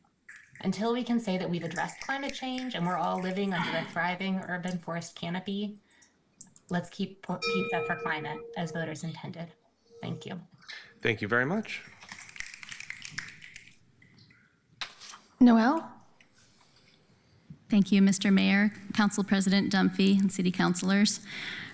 My name is Noelle Studer-Spivak from District 2, and I represent the climate justice organization 350 PDX with over 10,000 members. We put everything we had into the creation of PSEF, door knocking, gathering public input, and more. And we continue to work in coalition to safeguard processes so that these funds reach their intended uses for climate justice, community health, and well-being in our most vulnerable neighborhoods. I can't really say it more accurately than Emily and some of the other people that have gone before me. So I'm here expressing our concern about another round of haphazard cuts, if implemented, will delay the build out of the green heat shield that's needed to save lives over the next 100 years and beyond. Urban forestry and planning and development staff have already passionately described what I'd like to just reinforce is that we can't just plant our way out of this and expect to make progress. As we learned from the maps in the urban forest plan, we're not ready for the next heat waves on the way. To keep mature trees standing, I ask councilors to look at this budget and its potential impacts on the tree preservation aspects of PSEF Strategic Program 34. This was meant to care for our protective tree canopy through job creation, improving tree preservation practices. In 2025, Zimmerman Amendment 2 dramatically cut the team tasked with carrying out tree preservation regulations. This budget proposes to eliminate another 12 PSEF-funded positions charged with carrying out tree preservation element of the strategic program. Questions for you. Where is the PSEF money going from these 12 PSEF-funded positions? There was an in-depth process to allocate those funds already. How can they be redirected? I believe that I heard our mayor say that PSEF funds will be repurposed to conduct approved aligned programs. Will those programs be implementing tree code to cool vulnerable communities? That's the only acceptable use that I can see at this time. As an aside, I've also heard that $400,000 per year in PSEF climate investment funding that the council designated to reduce tree permit fees has not actually moved into PP&D. So I hope someone looks into that. Thank you so much. Very much. Maddie Garrison. Hello, I'm Maddie Garrison, pronouns he, him, from District 3. Right now, I see a dilemma of a quote in my high school yearbook. We're at a crossroads where we can choose between what is right and what is easy. What is easy is funding AI, which would let predators lurk. And as a survivor of domestic violence, religious trauma, and sexual assault, seeing the governor of Oregon rizz up the governor of Utah is not how we protect survivors. So I've built strength and motivation to be a healer and a protector in my community with $2 in my bank account because of what I went through and listening to my stepdad question if he's going through dementia. Because I was raised right by him. I did not somehow fall through the cracks. But I cannot go back down to East LA because of my brother. Portland is my home. Despite how betrayed I have been done by the Oregon DHS system, and I stand in solidarity and intersectionality with all my fellow survivors, whether they be women, trans, Black, Latino, all the above. We are fed up. We do not need a well-meaning white man anymore. We need actual protectors that give a fuck about our community. We have a decision here between protecting survivors and protecting predators. That is all I have to say. Thank you very much.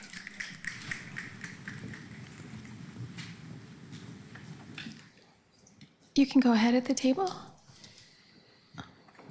Sure. Good afternoon, Council President Dunphy, Vice President Clark, and councilors. My name is Manny Meraz. I go by he, him, el. I'm a student senator and first year at Portland State University. Like many PSU students, I'm balancing school, work, and the cost of living here in Portland. I see every day how hard it is for students not to just succeed academically, but to simply stay afloat in the city. That's why I'm here today to speak on Mayor Wilson's proposed FY 2026-27 budget and how it can better support college students as part of Portland's broader community. As I reviewed the budget, I saw a strong investment in public safety, workforce development, and sustainability. but there's a clear gap when it comes to directly supporting college students, especially those who are in low income, first generation, or working while in school. Programs like the Economic Opportunity Initiative receive about $2.1 million to support low-income students and residents through the workforce development. This is critical funding, but many students who qualify economically are not being directly outreached.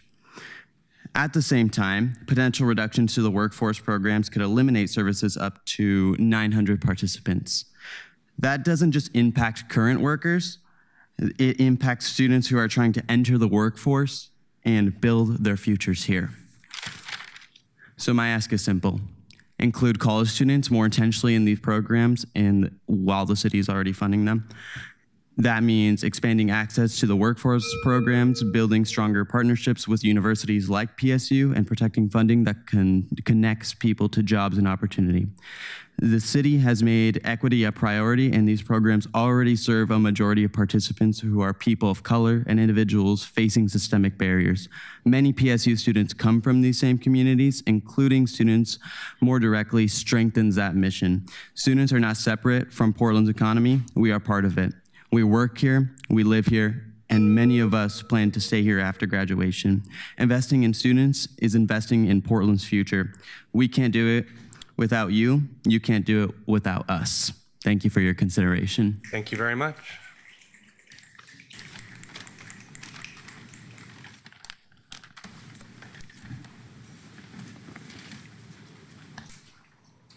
One last call for Charles Manigo, Benjamin Gilbert, Michelle Barrows Carter. That completes testimony. Okay, colleagues, we now have some time for discussion, but also we're going to have many weeks of discussion. I'm going to very quickly take a temperature reading around this. Do we want to move into discussion, take a quick break and go into discussion, or do we want to adjourn early today and move on? Okay. I've got like one question that I'd like to ask the administration. Sure. Yeah, let's go ahead and take a 10-minute bathroom break, come back, do any technical or clarifying questions, any counselors have a debate, and we will move from there. So be back, please, at 11:20.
And we are back as the Budget Committee.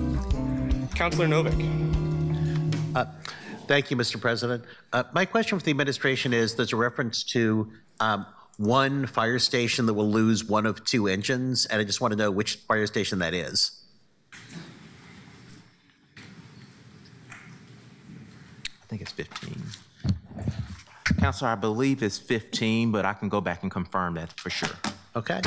And this, actually, I have a second question, which you might not have on the top of your head, but which PSEF programs is the money for PMO and the other places you've put PSEF funds taken from? We'll have to follow up with you on that one, Counselor. Okay, thank you. Councillor Canal. Thank you. I just wanted to clarify a couple things as well. When you, Mr. Mayor, first off, thank you for all the information. Thank you to Jonas, to Ruth, to everybody who's involved in there, all their teams. With relation to the PMO conversation as well, the 68% cut reflects, I'm just clarifying, general fund reductions, but then some or all of that is being replaced in the proposal by PSEF dollars. Is that correct?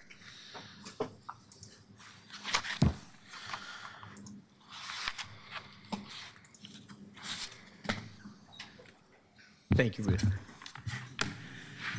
I apologize. Ruth Levine, for the record, Budget Director. Sorry. Can you repeat the question? Apologies. Yeah, real quick. Thanks to the guests for coming in and visiting. I know you might be leaving, but we have some kids up there. That's why, for those watching at home. I just wanted to know, Ruth, if the money that the 68% figure given to us about PMO reflects a general fund reduction, and then some of that, or maybe all of that money, is being replaced by PSEF dollars. Is that correct? Yes, it's just the general fund reduction. Not all of it is being replaced by the PSEF dollars, so we can get you the net percentage of the total program reduction. I don't have that off the top of my head, but you can get it. Thanks. And just to clarify how this information is presented, when we hear PSEF dollars coming in, that is distinct from the PSEF interest, right? My understanding is the PSEF interest is being moved to the general fund and then would be portrayed as general fund dollars. So when we see PSEF, we really mean PSEF, not interest. Is that correct? That's correct. The interest is a separate sort of package. I believe that the PMO package that you referenced is the only place where the PMO package, and then there's one other package for administration in BPS. And I believe those are the only two places aside from the interest that appear with PSEF funding, other than things that are in the CIP and continuing as usual. Okay, and then I have a question on a completely different item, which is in police, and I'm asking if it's in fire as well, just to presage the question here. In police, there is a $2 million allocation that's normally given for payouts. And this is in anticipation of additional retirements associated with a 27 pay period year. In fiscal year 2026-27, there is not a 27 pay period month.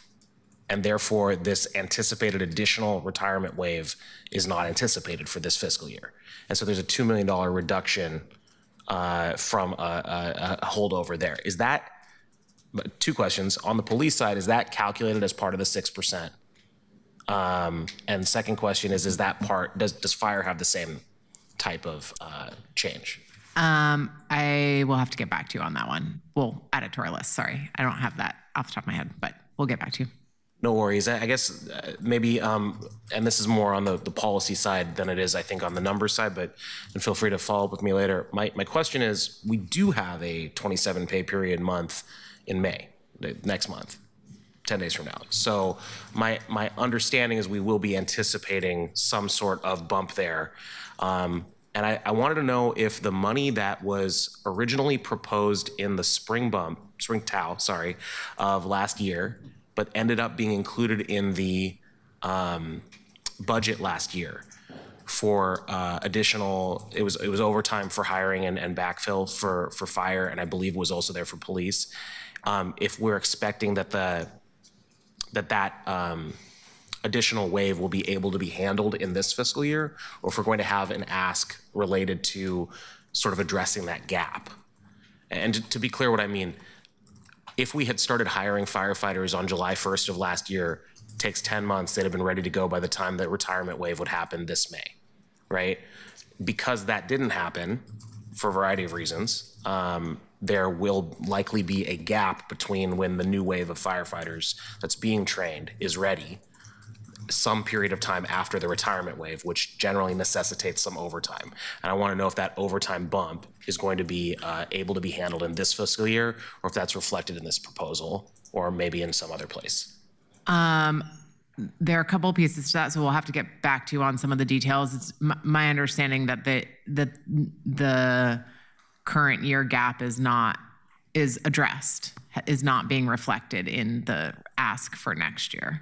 But in terms of the details of like overtime and payouts and the like, that's we'd have to get the public safety service area to answer the more detailed parts of that question. Okay, I might have more later, but that's good for now. Thank you so much. Thank you, Councillor Canal. Councillor Green. Thank you, Mr. President. I'll just echo some of the questions, and thanks for the presentation today. We're, I think all eager to get into this, even though it's going to be a deeply unpleasant experience. I'm going to echo some of the PSEF questions. I think my biggest question kind of going into this was what strategic programs are already approved in the SIP make the case for these transfers and realignments. And I know that there's some follow-up we're going to have on that, but we'll be looking very closely at that. The other part, though, is the sort of the interest. I think my understanding is that's also part of the SIP, because you build a forecast over a 5-year period of time, including the interest earnings. And so I want to make sure that we're not missing the accounting on that. And if it's going to become normal practice to propose a budget that just plows the interest from that fund back into the general fund, that needs to be pretty clear, I think, because I think outside this room, I think the expectation was like, that's a one-off, maybe a two-off event that's not expected to be part of the program itself. So looking forward to engaging in that conversation as we get into this stuff more deeply.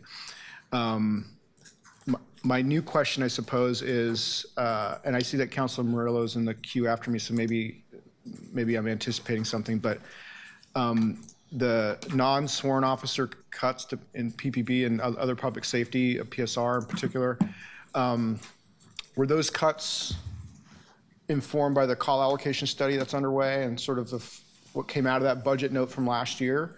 Because I know that's work that we're already doing right now. And so I think what I'd like to understand is, are we going to save ourselves money with this approach or cost ourselves money with this approach, just given that it does cost more to send a sworn officer to do some of this work that a PS3 is intended to do. As we heard some testimony from, I think her name was Rebecca earlier to that end. And so those are some of my initial questions. I think I want to come back to the franchise utility program discussion that we heard testimony around. I also just heard some concerns from a constituent of mine in Eastmoreland that thinks that we have an underfunded franchise utility program, which then results in us leaving money and resources on the table. And so I think the employee there is onto something that I will be exploring in this. And that, again, you don't do things like this on a dime. You need to think about it and study them. But I am curious to make sure that we're not losing opportunities to collect what we're already owed. So that's a piece I'll be looking at in this budget. And then finally, first of all, I want to say I really appreciate the open book presentation. I don't think I started with a laudation. I like that presentation of data. It is an improvement, I think, from what we had last time. So thanks, Ruth. I'm sure you're responsible for this and your staff, Jonas, but thank you guys. It's made it very easy for me to kind of see this in a very common picture. What I did find, sort of looking at that a little bit, is the combined utility rate is going to be held constant, I think, in your proposed relative to last year. So we're not proposing a rate increase. I note that because in the note, it does say that, there will be cost to core operations and planned capital. That's part of the normal book of business of the water and BES bureaus, because we have to keep whole the water filtration plant expenses. And so that's outlined and that's honest there, but it's worrisome for me because if we don't raise those rates over time, then we're going to continue to increase the likelihood of water main breaks and all the other things. And so just making sure that that's extremely transparent for the public, that that's the trade-off we're making when we develop these rates, I think is really important. And it's also very important for us colleagues when we approve debt issuances that drive that cost. So that's it for now. I know I'll have more questions as we get into this. So thank you. Thank you, Councilor Green. Councilor Murillo. Thank you so much. Thank you everyone for this presentation and for all the folks that came and testified. I just want to say to the audience and to the city employees that are listening that there is not a single person who is working at the city today who will be lost in this process, who is not a valuable and important member of the city and who isn't doing valuable work. I don't think that there is such a thing as efficiencies in this time. I think we are already cutting to the bone. And so I just want folks to know that you are deeply cared for and respected and that we will do everything we can. And also, I don't want to make false promises. This is going to be a very difficult budget year, but I just wanted to say that to folks listening.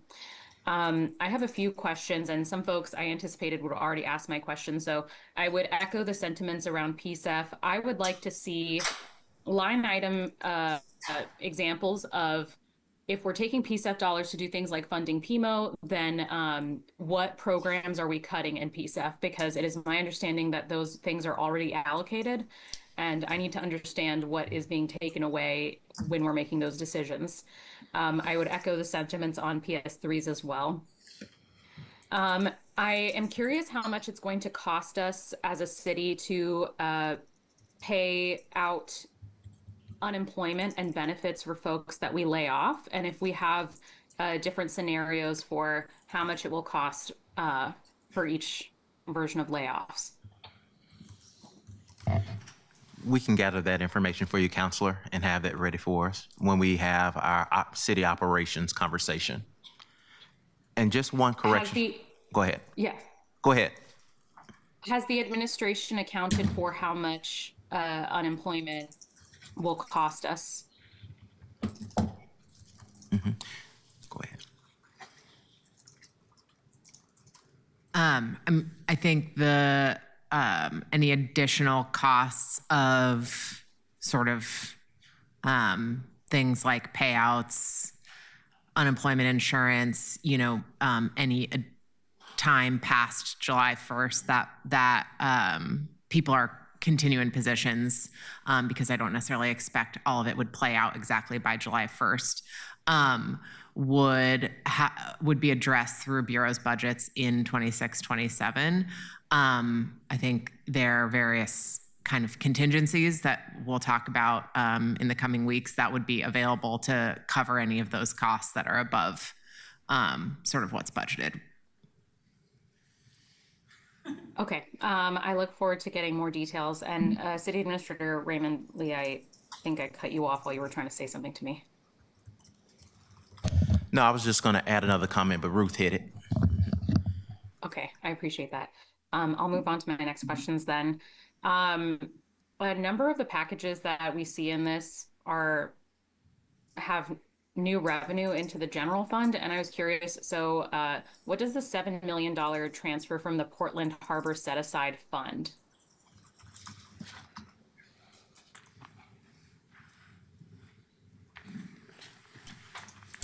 And do we anticipate that this is a loan that is going to have to be repaid out of curiosity?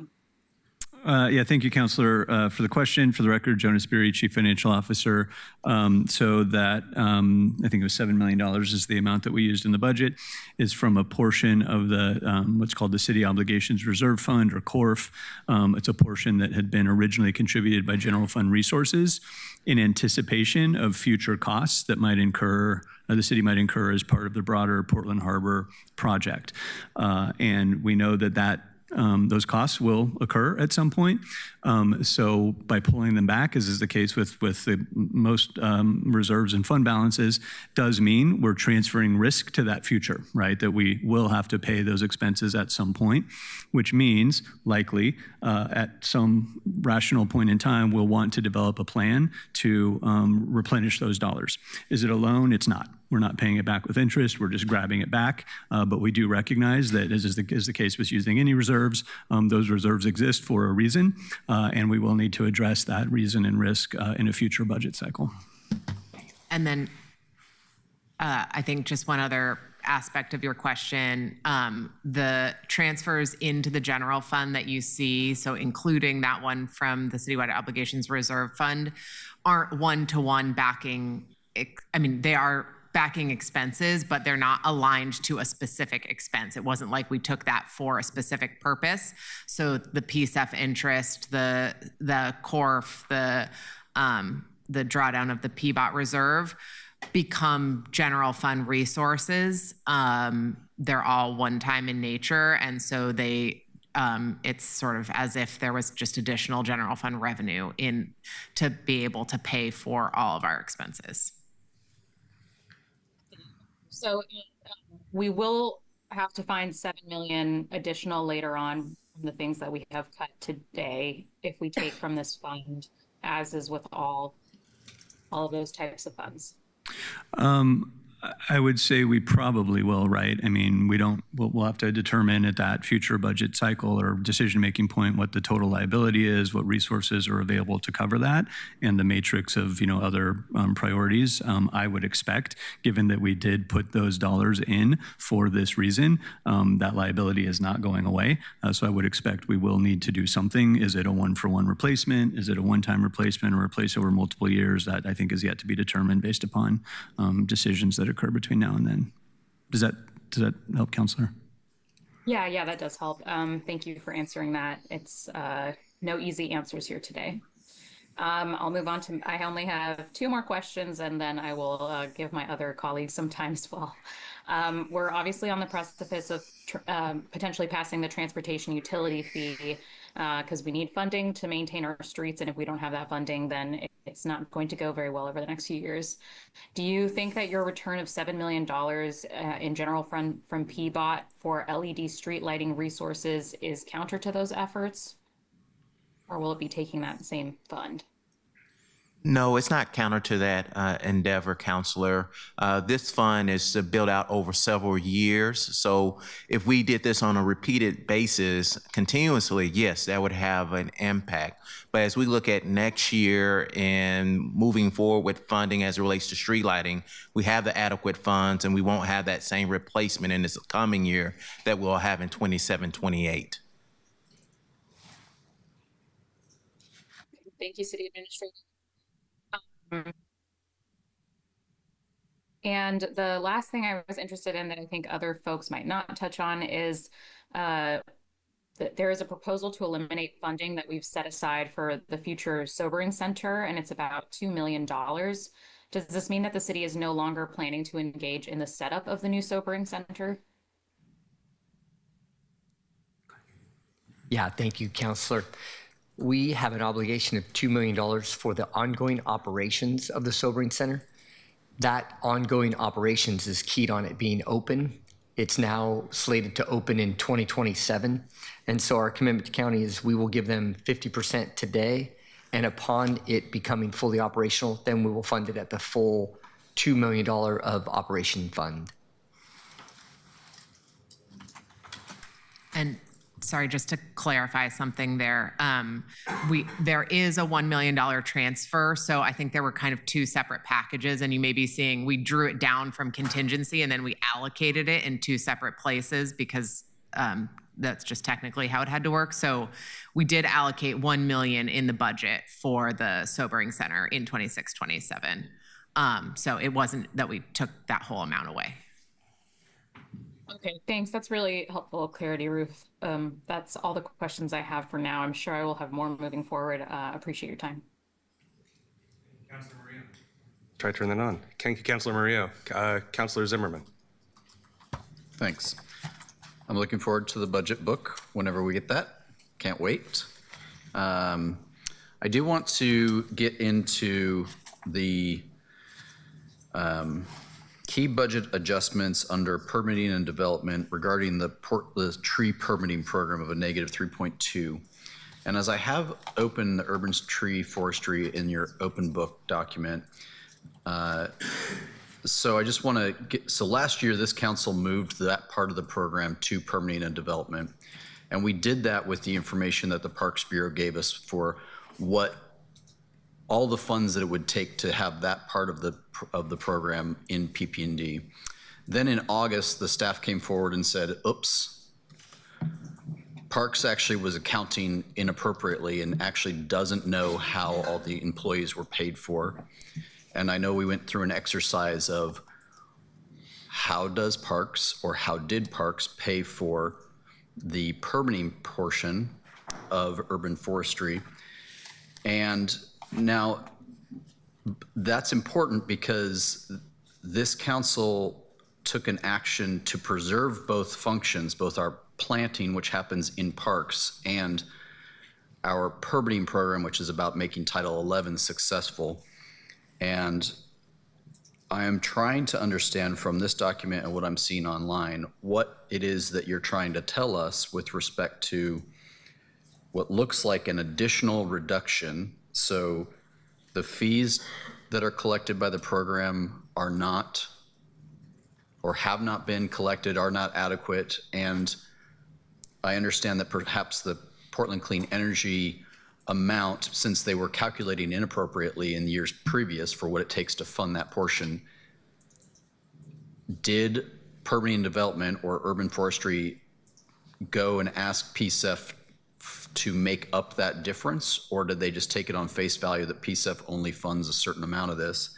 Because it is unclear in these two documents, for me anyway right now, where the $3.2 million reduction is happening and why it's happening, or if it was a decision package that you're making a cut in order to save a general fund. And I'm hoping I can just get some clarity there, because I think given the attention that this move got last year, and given that the council largely preserved the function, I don't want it to be the case that the function has been eradicated without that being a deliberate decision. And I just cannot garner that from the documents as they're available.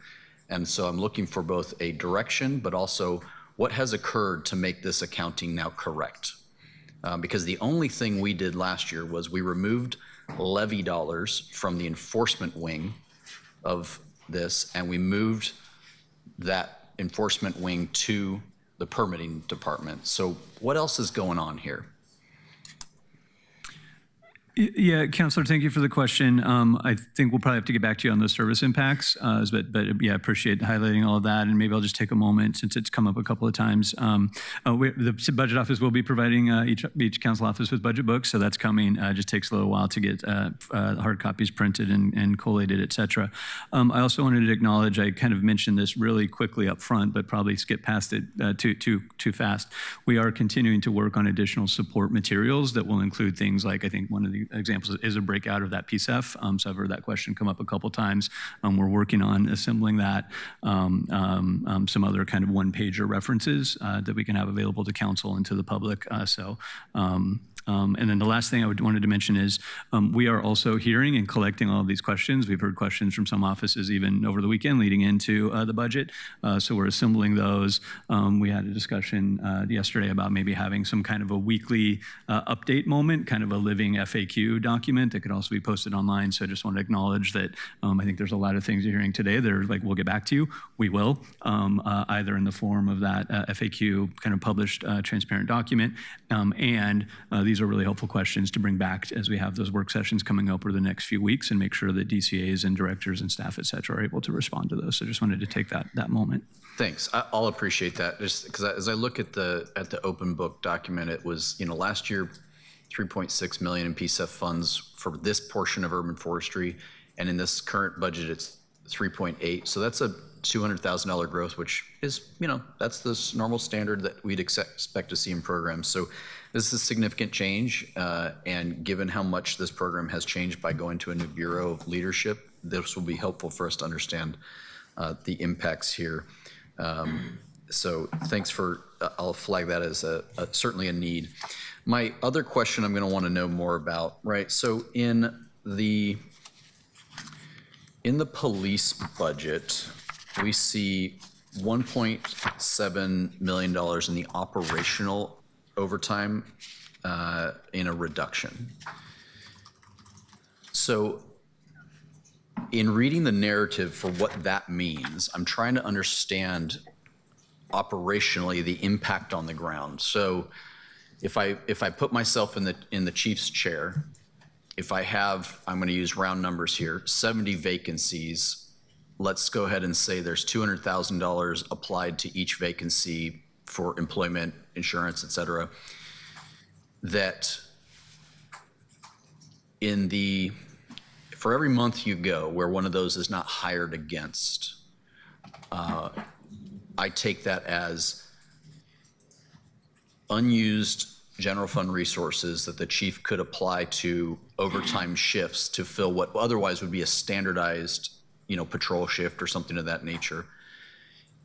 The narrative in this document is making it a little unclear how that is being used versus a specific overtime. And I'm hoping that as we go forward, we can clarify some of that, because the amount of vacancies and using vacancies as a way to pay for overtime that is something that seems quite standard to me. And I want to make sure that our narrative is clear and our explanation to the public and to everybody is clear on what is an overtime budget, what is regular FTE budget that because it's not filled now gets used to do overtime, which I think is a different application. And then there are, I guess, various decision points that happen along the way. And so I need some more information there because of the way it's written makes it seem like there will be no overtime. And I need to better understand, well, that's too far, not no overtime, but just a change in how we do overtime. And I'm not seeing any FTE reductions. And so I'm hoping we can get some clarification on those practices and how it rolls out. Let me say this. How does our budget document and our decisions behind the curtain, if you will, how does that roll out on the ground for patrol and investigations and specialties? That would be helpful because that is a gap in my understanding of this document thus far. I have appreciated that folks came, particularly from the Portland workforce, to come speak today. I agree with some of the comments that were made earlier. This is going to be challenging. I see a lot of thought that has gone into this, and at the same time, no good welcomed decisions. So Mayor, I want to give you and your team some praise is not the right word, but credit for a large lift on a big document at a very tough time in the city's history from our finances. I can see the direction that you are setting about clean streets, safe places. I get that. And so I think that most of my comments throughout this will be about some small, like, what does this mean, impacts to services, so that we can articulate that and see if that's going to fit our Portland way. And with that, Council President, my questions are done for now. Thank you. Thank you, Councilor Zimmerman. Vice President Clark. Thank you, Council President Dunphy. I also want to thank the mayor and the staff for all the work that you put in here and getting it to us 2 weeks early. Really appreciate that. I'm looking forward to getting the budget book, and I really hope it's easier to grasp this time. It was pretty hard to get through it last time. I hope it's a little more user-friendly. And I also want to thank all the people who came and spoke today. It was very compelling testimony, which is where my questions come. And this doesn't have to be answered today, but I would like to have a better understanding of all the comments we heard about contracting out. The nature of contracting out. I know there must be lots of different types of contracts for different timeframes and different reasons, but I could really use a better understanding of how we use that tool, under what circumstances, and because we sure heard a lot about it from the witnesses today. Maybe we can do that at a future budget meeting, or maybe just privately. The second one is I, from the very beginning, have expressed concerns about core alignment in public works. And I heard some of that today, particularly concerning asset management in public works. I noticed that it's not necessarily an emphasis in the budget, but there was a comment that was made earlier about losing institutional knowledge and the differences in the different mapping systems and the lack of coordination that we have. And I guess I just want to express that concern about losing institutional knowledge, particularly in public works, which is an area that I'm highly concerned about. And I don't need a response now, but I just wanted to put that out there, that is there a way to prevent that from happening? And I know it's complicated because of contracts and so forth, but we have a lot of good people that have a lot of knowledge, and I hate to lose them. So thank you. Thank you, Vice President Clark. Councilor Pertolini. Thank you, Council President. I want to start by echoing the gratitude others have expressed, Mr. Mayor, for getting this to us early this year. You could have told us, no, you're going to wait until the deadline, and I appreciate the extra time we have with it. And I want to thank everybody who was here testifying. I took notes on every single topic that was raised, and I want to use this moment as an invitation to Portlanders broadly. Please let us know what you think about this budget. There is a lot to comb through. I know most people will not be able to look through it all, but there will be news articles summarizing it. You can hear from all of us in our council newsletters about what we are seeing in this. Please let us know, even if you don't look through the budget, what issues are most important to you, so that we can have that in mind as we continue to walk through this process. I expect that by the end of this, I'll have about 3 times as many pages of notes on topics raised. That's a good thing. I just want to take a moment before I ask 2 questions to elevate something that one of the testifiers said that I think is really important. And that is that with this level of cut, we will not pass a moral document, at least not one that reflects my morals. And I appreciate that testifier imploring us not to sugarcoat things, not to pretend we are making moral decisions when we're deciding between 2 really difficult things, not to pretend we are finding efficiencies and reductions if what we are really doing is laying people off, because our choices are to raise taxes on working families in our city or to lay off workers with families in our city. because we are faced with those really awful, difficult choices that do not have a moral outcome. And there may be some reductions that are here for efficiency's sake, and I'll call them reductions when they're efficiencies, but we're certainly going to have layoffs that are not that. And I think it's important to say. To that end, I have two small questions. I have many questions that I'll save for our topic area, our service area presentations. But two small questions I'm hoping I can get some information on just to provide some framing for me. The first is I'll echo the asks for more information on contracts. And it would be helpful for me to see what we do that is contracting for planning, what we do that is contracting for services similar to what staff provide. I know, for example, in PBOT, some work is done by contractors and some by city employees, and what other contracting is. And if I could have some sense of the buckets of where and why we contract to be able to understand where it is absolutely necessary, where it might seem duplicative on the surface, but maybe there's a reason, and where it is maybe not necessary, that would be really helpful for my thinking about that bucket. The second is we talk a lot about the number of employees we have at the City of Portland, and we talk about the number of layoffs in the budget or the number of FTE cuts in the budget. But we don't always crosswalk well filled versus open positions.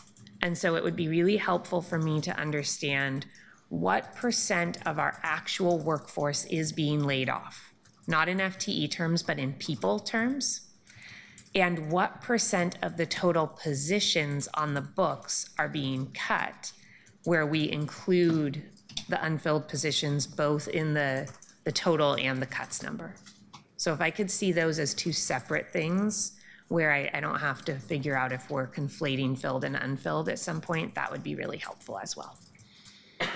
Yeah, just on the filled and unfilled positions, I know everybody is very eager to see that number and we are working on it. Unfortunately, we have to crosswalk like manually position by position, everything that's reduced in the budget as position authority, which is of course what's set by the budget, to actual position numbers. And then even then, of course, things like bumping and other things can affect what happens. So we are working on it. We'll get at least an initial crosswalk done, I'm hoping by the end of this week. There may be some outstanding questions in there, but I'm hoping to get a pretty good sense of it by the end of this week. Great. I don't think we have our main deep dives for another week or so. So if I could just have it before then, and again, making sure that the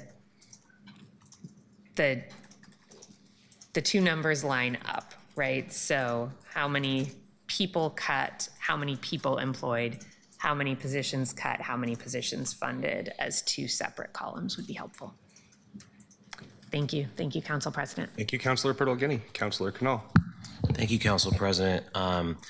Yeah, I really appreciate the work, as I mentioned, and also the willingness to look into and get back on a lot of these things. I did want to comment on the contracting piece because I believe it was our third meeting last year where I first started talking about this, and actually some of us, many of us, I imagine, during the campaign as well in 2024. And so I am just wanting to confirm, Administrator Lee, that the contracts will be added, I think next to next week when we get our city administrator report. That is correct. And we will also have a work session that talks specifically about contracts and span of control. Thank you. And the span, actually, I'll do the span of control piece first because that was the other thing I want to talk about. Somebody mentioned that they have 7 layers of administration or management, I should say, between them and you in the org chart. This is actually something that would be helpful for us to, in addition to looking at each manager and how many people they have, which is the numerical span of control, right? A manager that manages 2 people, 20, 17 people, whatever the number may be. That's a helpful metric. Another metric is how how many rungs up the ladder you have to take to get to the administrator. And it's going to be different in different bureaus. I don't think you can compare a bureau the size of police or PBOT to a 20-person bureau. But I do think it's a helpful metric to understand that helps with at least informing the other conversation around span of control. I've mentioned that I knew a person who was in the broader public safety space a couple years ago, and I'm sure the org chart's changed dramatically since then for the better, but it was a manager, and this was just in the manager series, not supervisors, not directors or deputy directors. It was a manager who reported to a manager, reported to a manager, reported to a manager, reported to a manager, and they were not all in the order that you would expect between managers 1, 2, and 3 either. So these are things that I think are helpful to understand because that person had people below them, and above them were directors, and eventually up to, I think it was at that time still chief administrative officer or community safety transition director. But the idea that this is something that may be a metric worth tracking for each individual position. And I imagine SAP has a tool that would help with that. Degrees of separation, I don't know, there's probably a better term for it. As we go to the contract side, I think we've talked about a few different things here, and I appreciate the distinction being drawn by a couple of my colleagues between people who plan for us and people who do things and people, all these different components. I am struck by the examples that have been found in other cities of large singular contracts that are, I think, maybe a parallel conversation to the cultural aspect of, are we contracting out on a regular basis?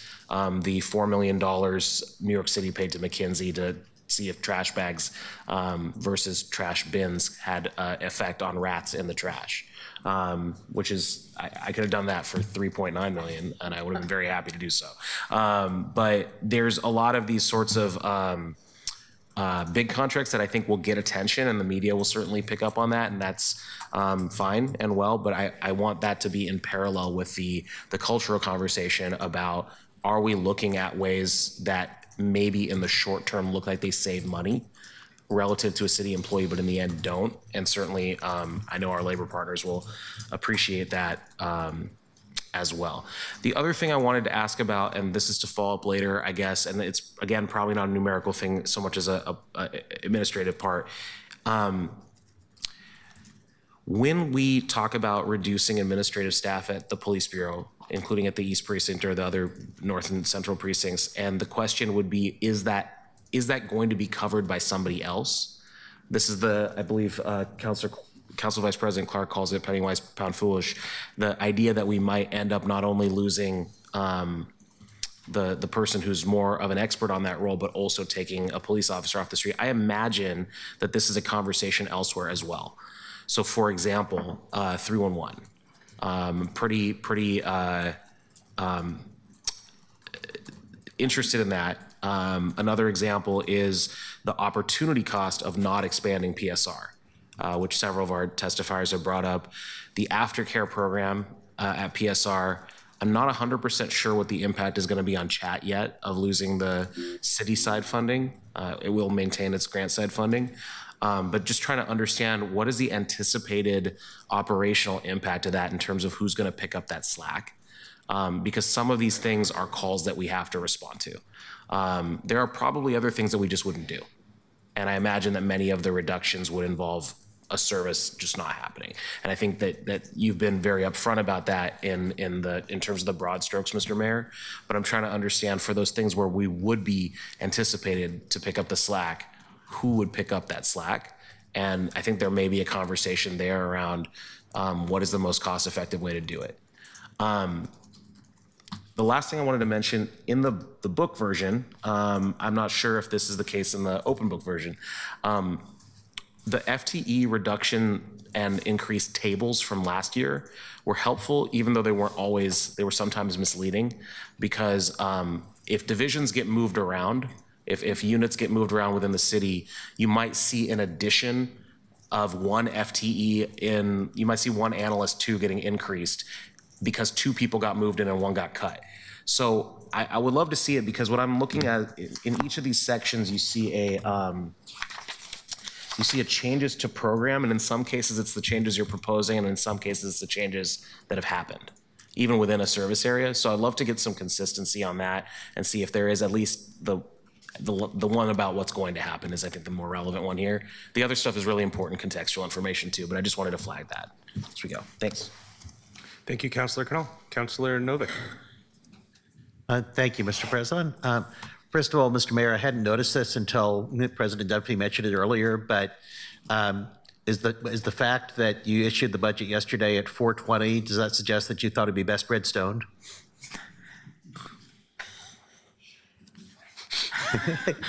Okay. So following up kind of on Councilor Green's comments about franchise utility fees and public testimony about that too, I share the worry that if we're cutting positions that bring in money, then that might mean that we're losing money. So we want to hear about any instances where you've looked at that. But I was also wondering, are there places where if we added money, we could bring in more money?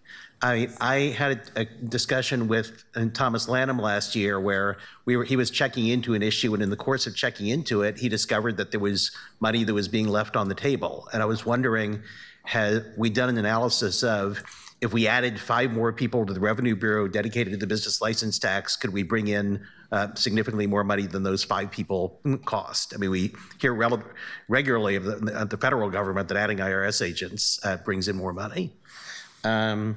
So, yeah, that's my question. Yeah, Councilor, thank you for the question. I think we've had this discussion at one of the work sessions previously. I think the answer is maybe, and it's complicated, right? I mean, there is certainly a diminishing return in adding additional staff to the extent that there's staff who can, contribute the work to making sure that the city is receiving timely payment, that non-payers are being pursued and collected upon.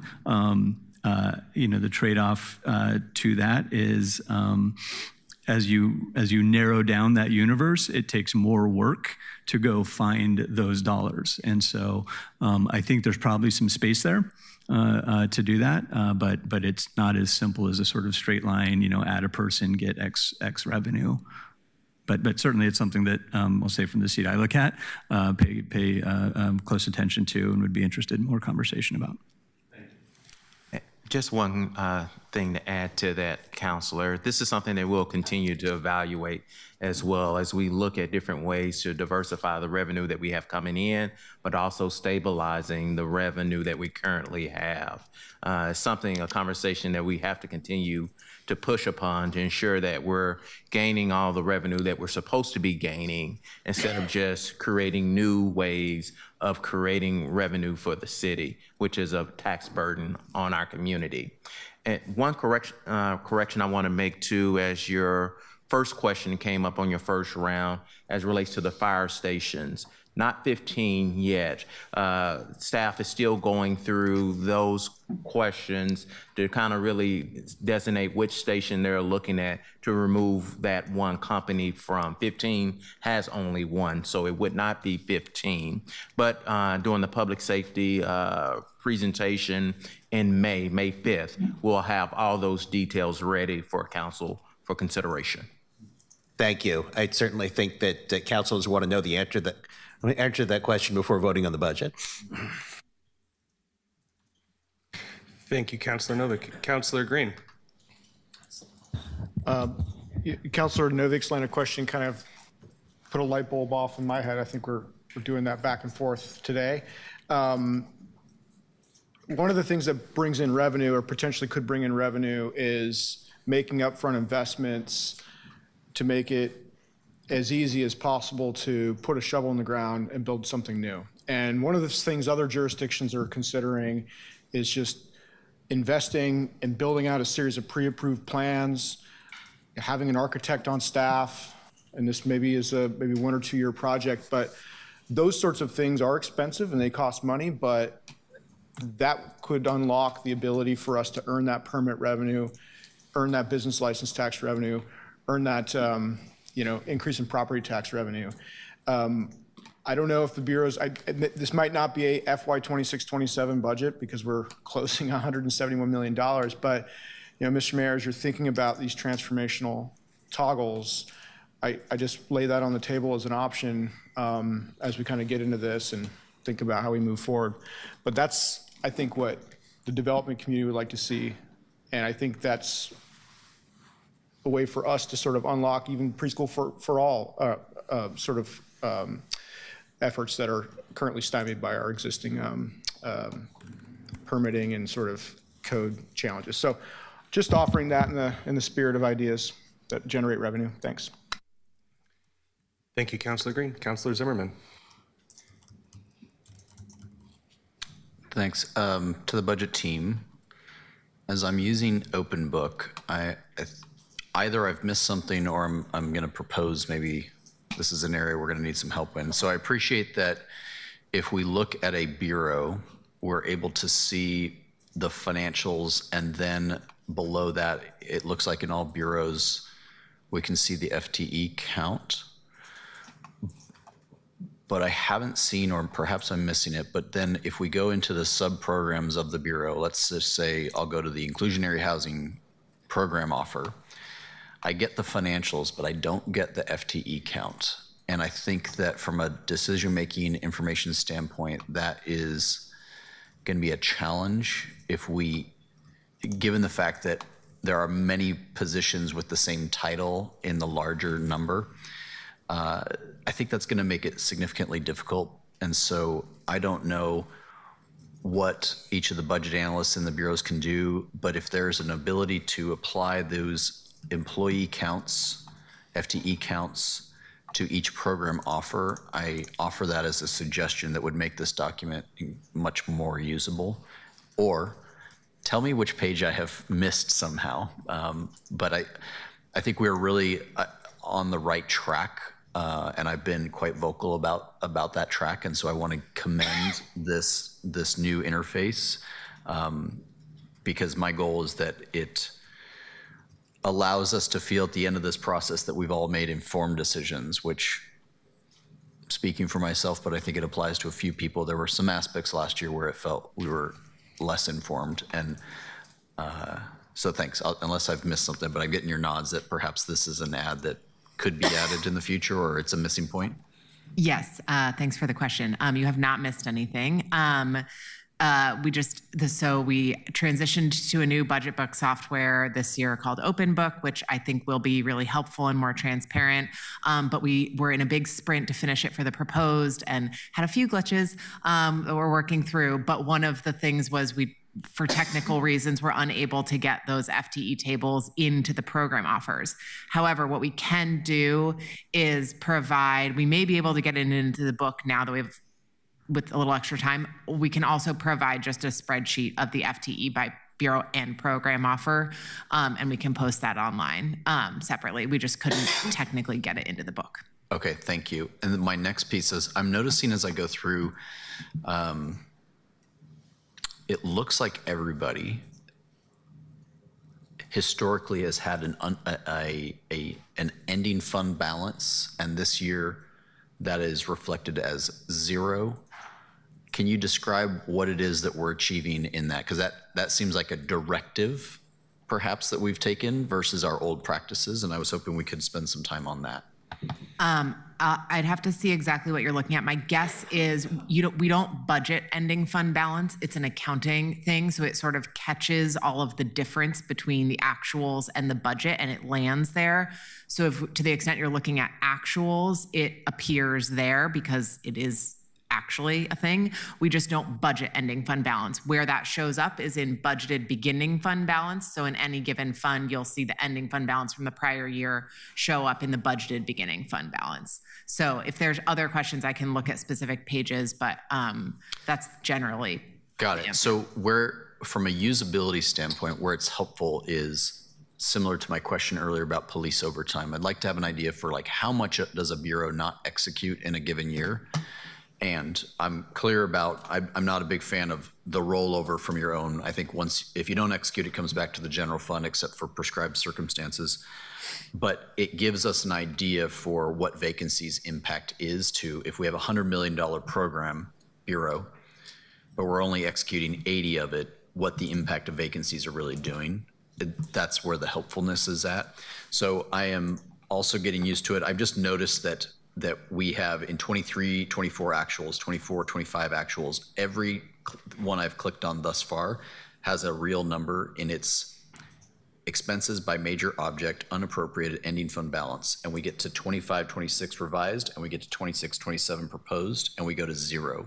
Right. So I feel like there is a policy change that I think I'm excited about, but I'm trying to understand what it is that we're doing here. It's not a policy change. It really is just that only appears once the year has closed out. And so because 25, 26, and 26, 27 obviously haven't ended, we don't have ending fund balance data.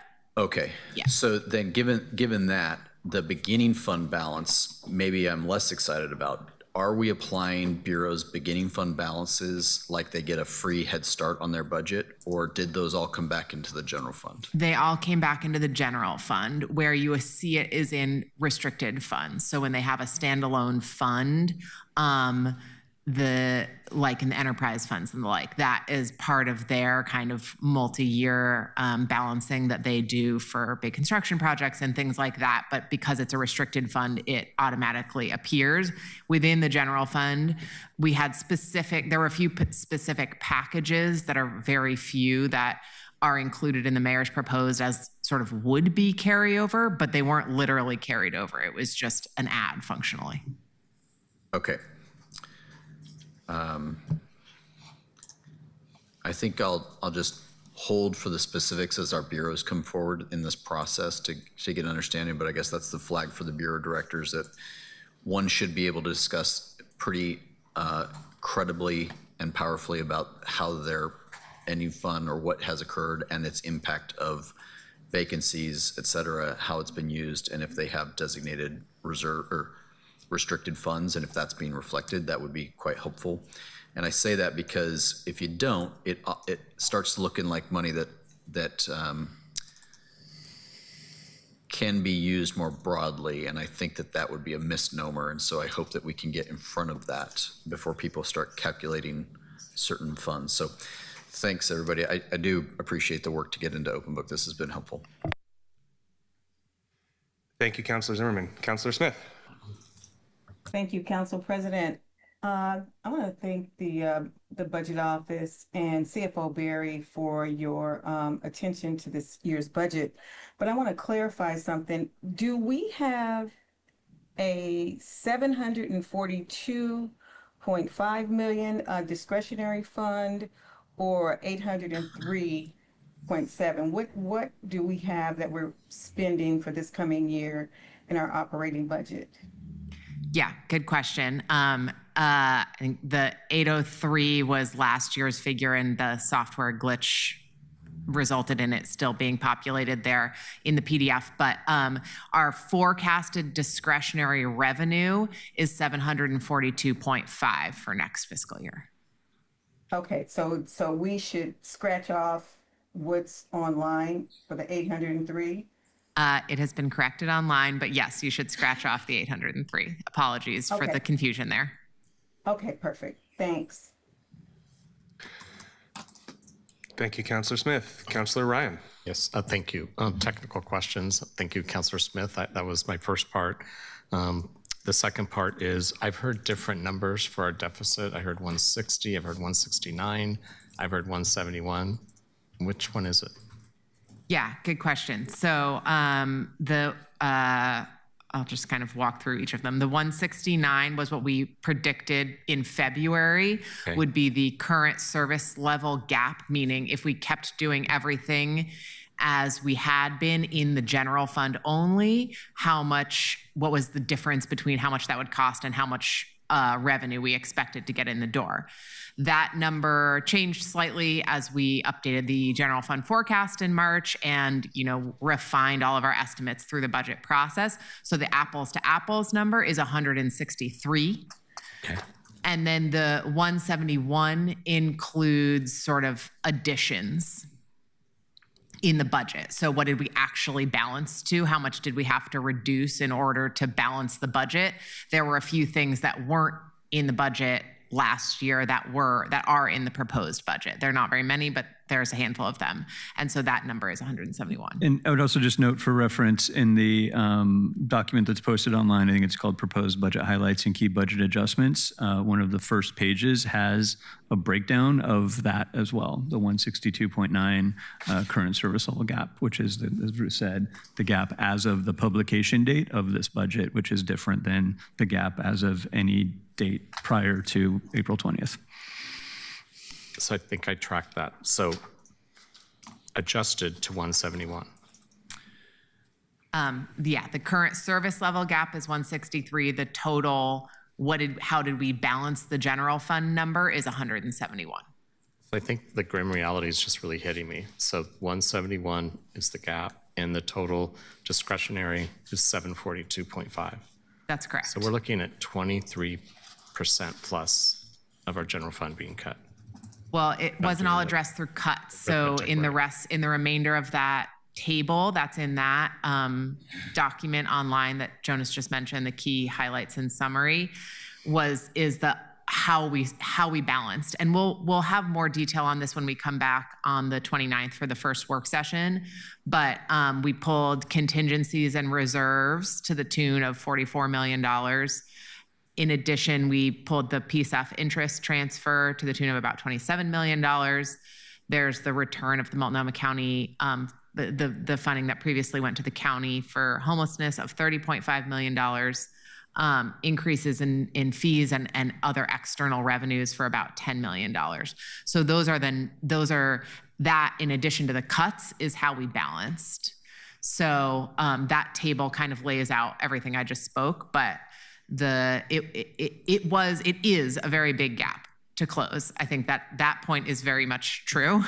And, but it is also true that we didn't do it entirely through reductions. We did it through a combination of those different pieces that I just spoke. So you were highlighting some revenue sources that you were bringing in to make this less painful. Correct. But it's still the gap of what you mentioned, 171. Yes, all of those revenue sources I just spoke applied towards that 171 gap, and then the remainder of, I think it's about $60 million, is reductions in service. Okay, when I dive into the book, I wanted to make sure I heard the big picture and also just translate some simple arithmetic for all of us to understand how challenging this is. I have more statements later, but we're doing technical questions right now, correct? Yeah. Okay. Thank you, Councilor Ryan. Councilor Novick. Thank you, Mr. President.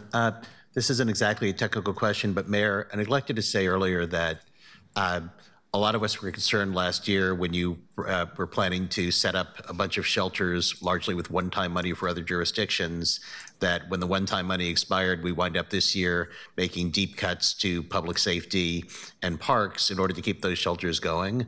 And we are making deep cuts anyway, but it shouldn't have escaped anybody's notice that you've made the deepest cuts to the shelter program, which is your own baby. So I just wanted to acknowledge that.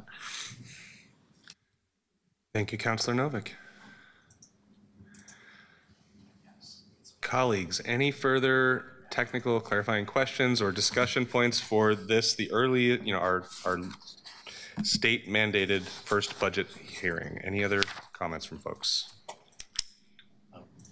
We're out of technical. Sure. Councilor Ryan. Sure, I'll just make a couple of comments. I have nothing for respect for you, Mr. Mayor. What you had to do was producing your second balanced budget. And I really know you did your best to maintain core services. It's really painful. And we're all feeling that right now. It's also personal. I just wanted to make a comment on a couple things. I really appreciate that you listened to the council's initiative about the storefront program and that you're bringing that forward. Two things. It's so important that you have the advisory team that we've assembled to listen to them so they can hear about the program and then offer some wisdom. This came from them, it came from the community, so I don't want to dismiss them now that we're looking into implementation. And I think, and also include Brick's Need Mortar group, who we've been working with. They they have the pulse of this, this audience throughout the city.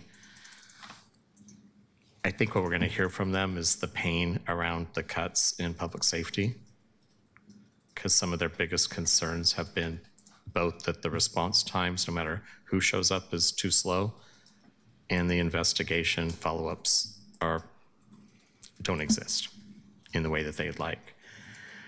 Anytime we're in the public safety space, I think it's important that we continue to work with, and I've had conversations with Councilor Novick in his leadership of the Public Safety Committee, we have to engage the county. So when we're over on this side of the river doing the best we can, then when we hear about the continuation of their cuts, that doesn't balance out. I think that we're at a time we have to be bold, and that will come, I'll have some more conversations about that later. And I'll stop there. But I'll say one more thing about it. This term efficiencies, which is reorg, this is our third year we've had an opportunity to accept what the voters did when they said they wanted a city administrator. They wanted a city administrator to get in there and look at the duplications at the top level, not on the ground, but the top levels of our 27 offices and bureaus when we added then on top the DCA system. I'm old, I used to watch Flintstones. Remember, anyone watch Flintstones back in the day? Remember how it'd tip over? Yeah, that's what I feel like we've been doing with some of the way we organize our structure. And it's not gonna feel good. This, of course, is personal, but I still think there are some savings there. And if we actualize those bold savings now, we then can have more money for our core services now. So I had to once again make a plea for that. It's my third year in a row. I don't know if I'm saying it right, but it just has been too slow in coming. We began with the restructuring of the political sector, if you will, but we didn't look at how we can improve the efficiencies of the way we deliver our services.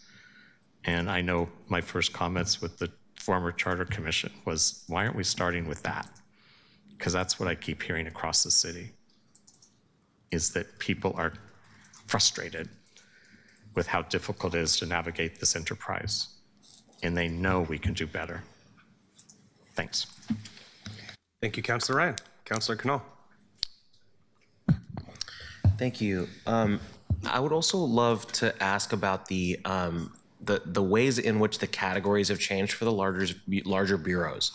I want to give a couple examples here. First, something that I was talking about earlier, where the changes to programs don't necessarily align. There are two lines in the police bureau where money's going up in one, money's going down in the other, and in both cases it says there's no changes. So, for example, community engagement program is going from 1.58 million to 3.75 million. It's a pretty significant change. And then it says there are no changes to the community engagement program as to under changes to program. But I'm looking at, and this is based on Councilor Ryan's question about investigations, because the investigations line last year, from 2 years ago to last year, or I should say the budget that we approved in June 2025, zeroes out investigations altogether because it gets moved to a different area. And I'm noticing that the number of unique program offers in some of the larger bureaus is actually declining, when transparency might be benefited from having more unique program offers. And I know that we're piloting a program offer-based budget for parks this year as opposed to decision package based. But I think as we move, hopefully that moves us in a longer term direction of the whole budget being that way, to try to understand better where exactly that work goes without having to read the 300 pages after it, is helpful to I think all of us, because yeah, the other piece is like precinct patrol. $18 million reduction in that, by the way. But I also know that the service isn't changing, it's just moving to a different part of the budget. I know that you're not cutting any precinct officers, but it just that sort of narrative component at the bureau level as opposed to at the program offer level might be helpful.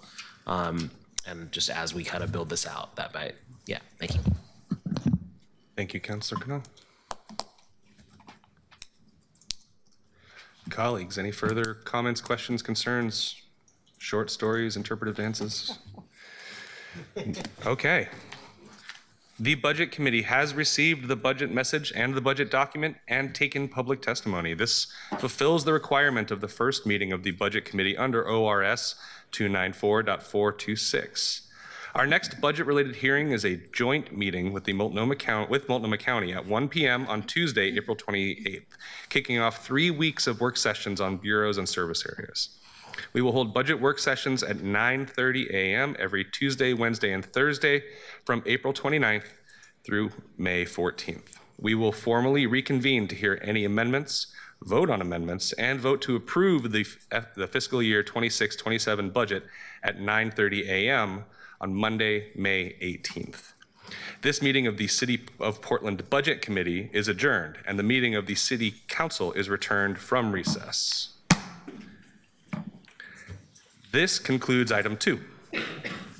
The report has been submitted to council and no action to accept is required. We will now recess the council meeting and reconvene at 3:00 p.m. today to take up the Prosper budget as the Prosper Portland Budget Committee. We are now in recess until 3:00 p.m.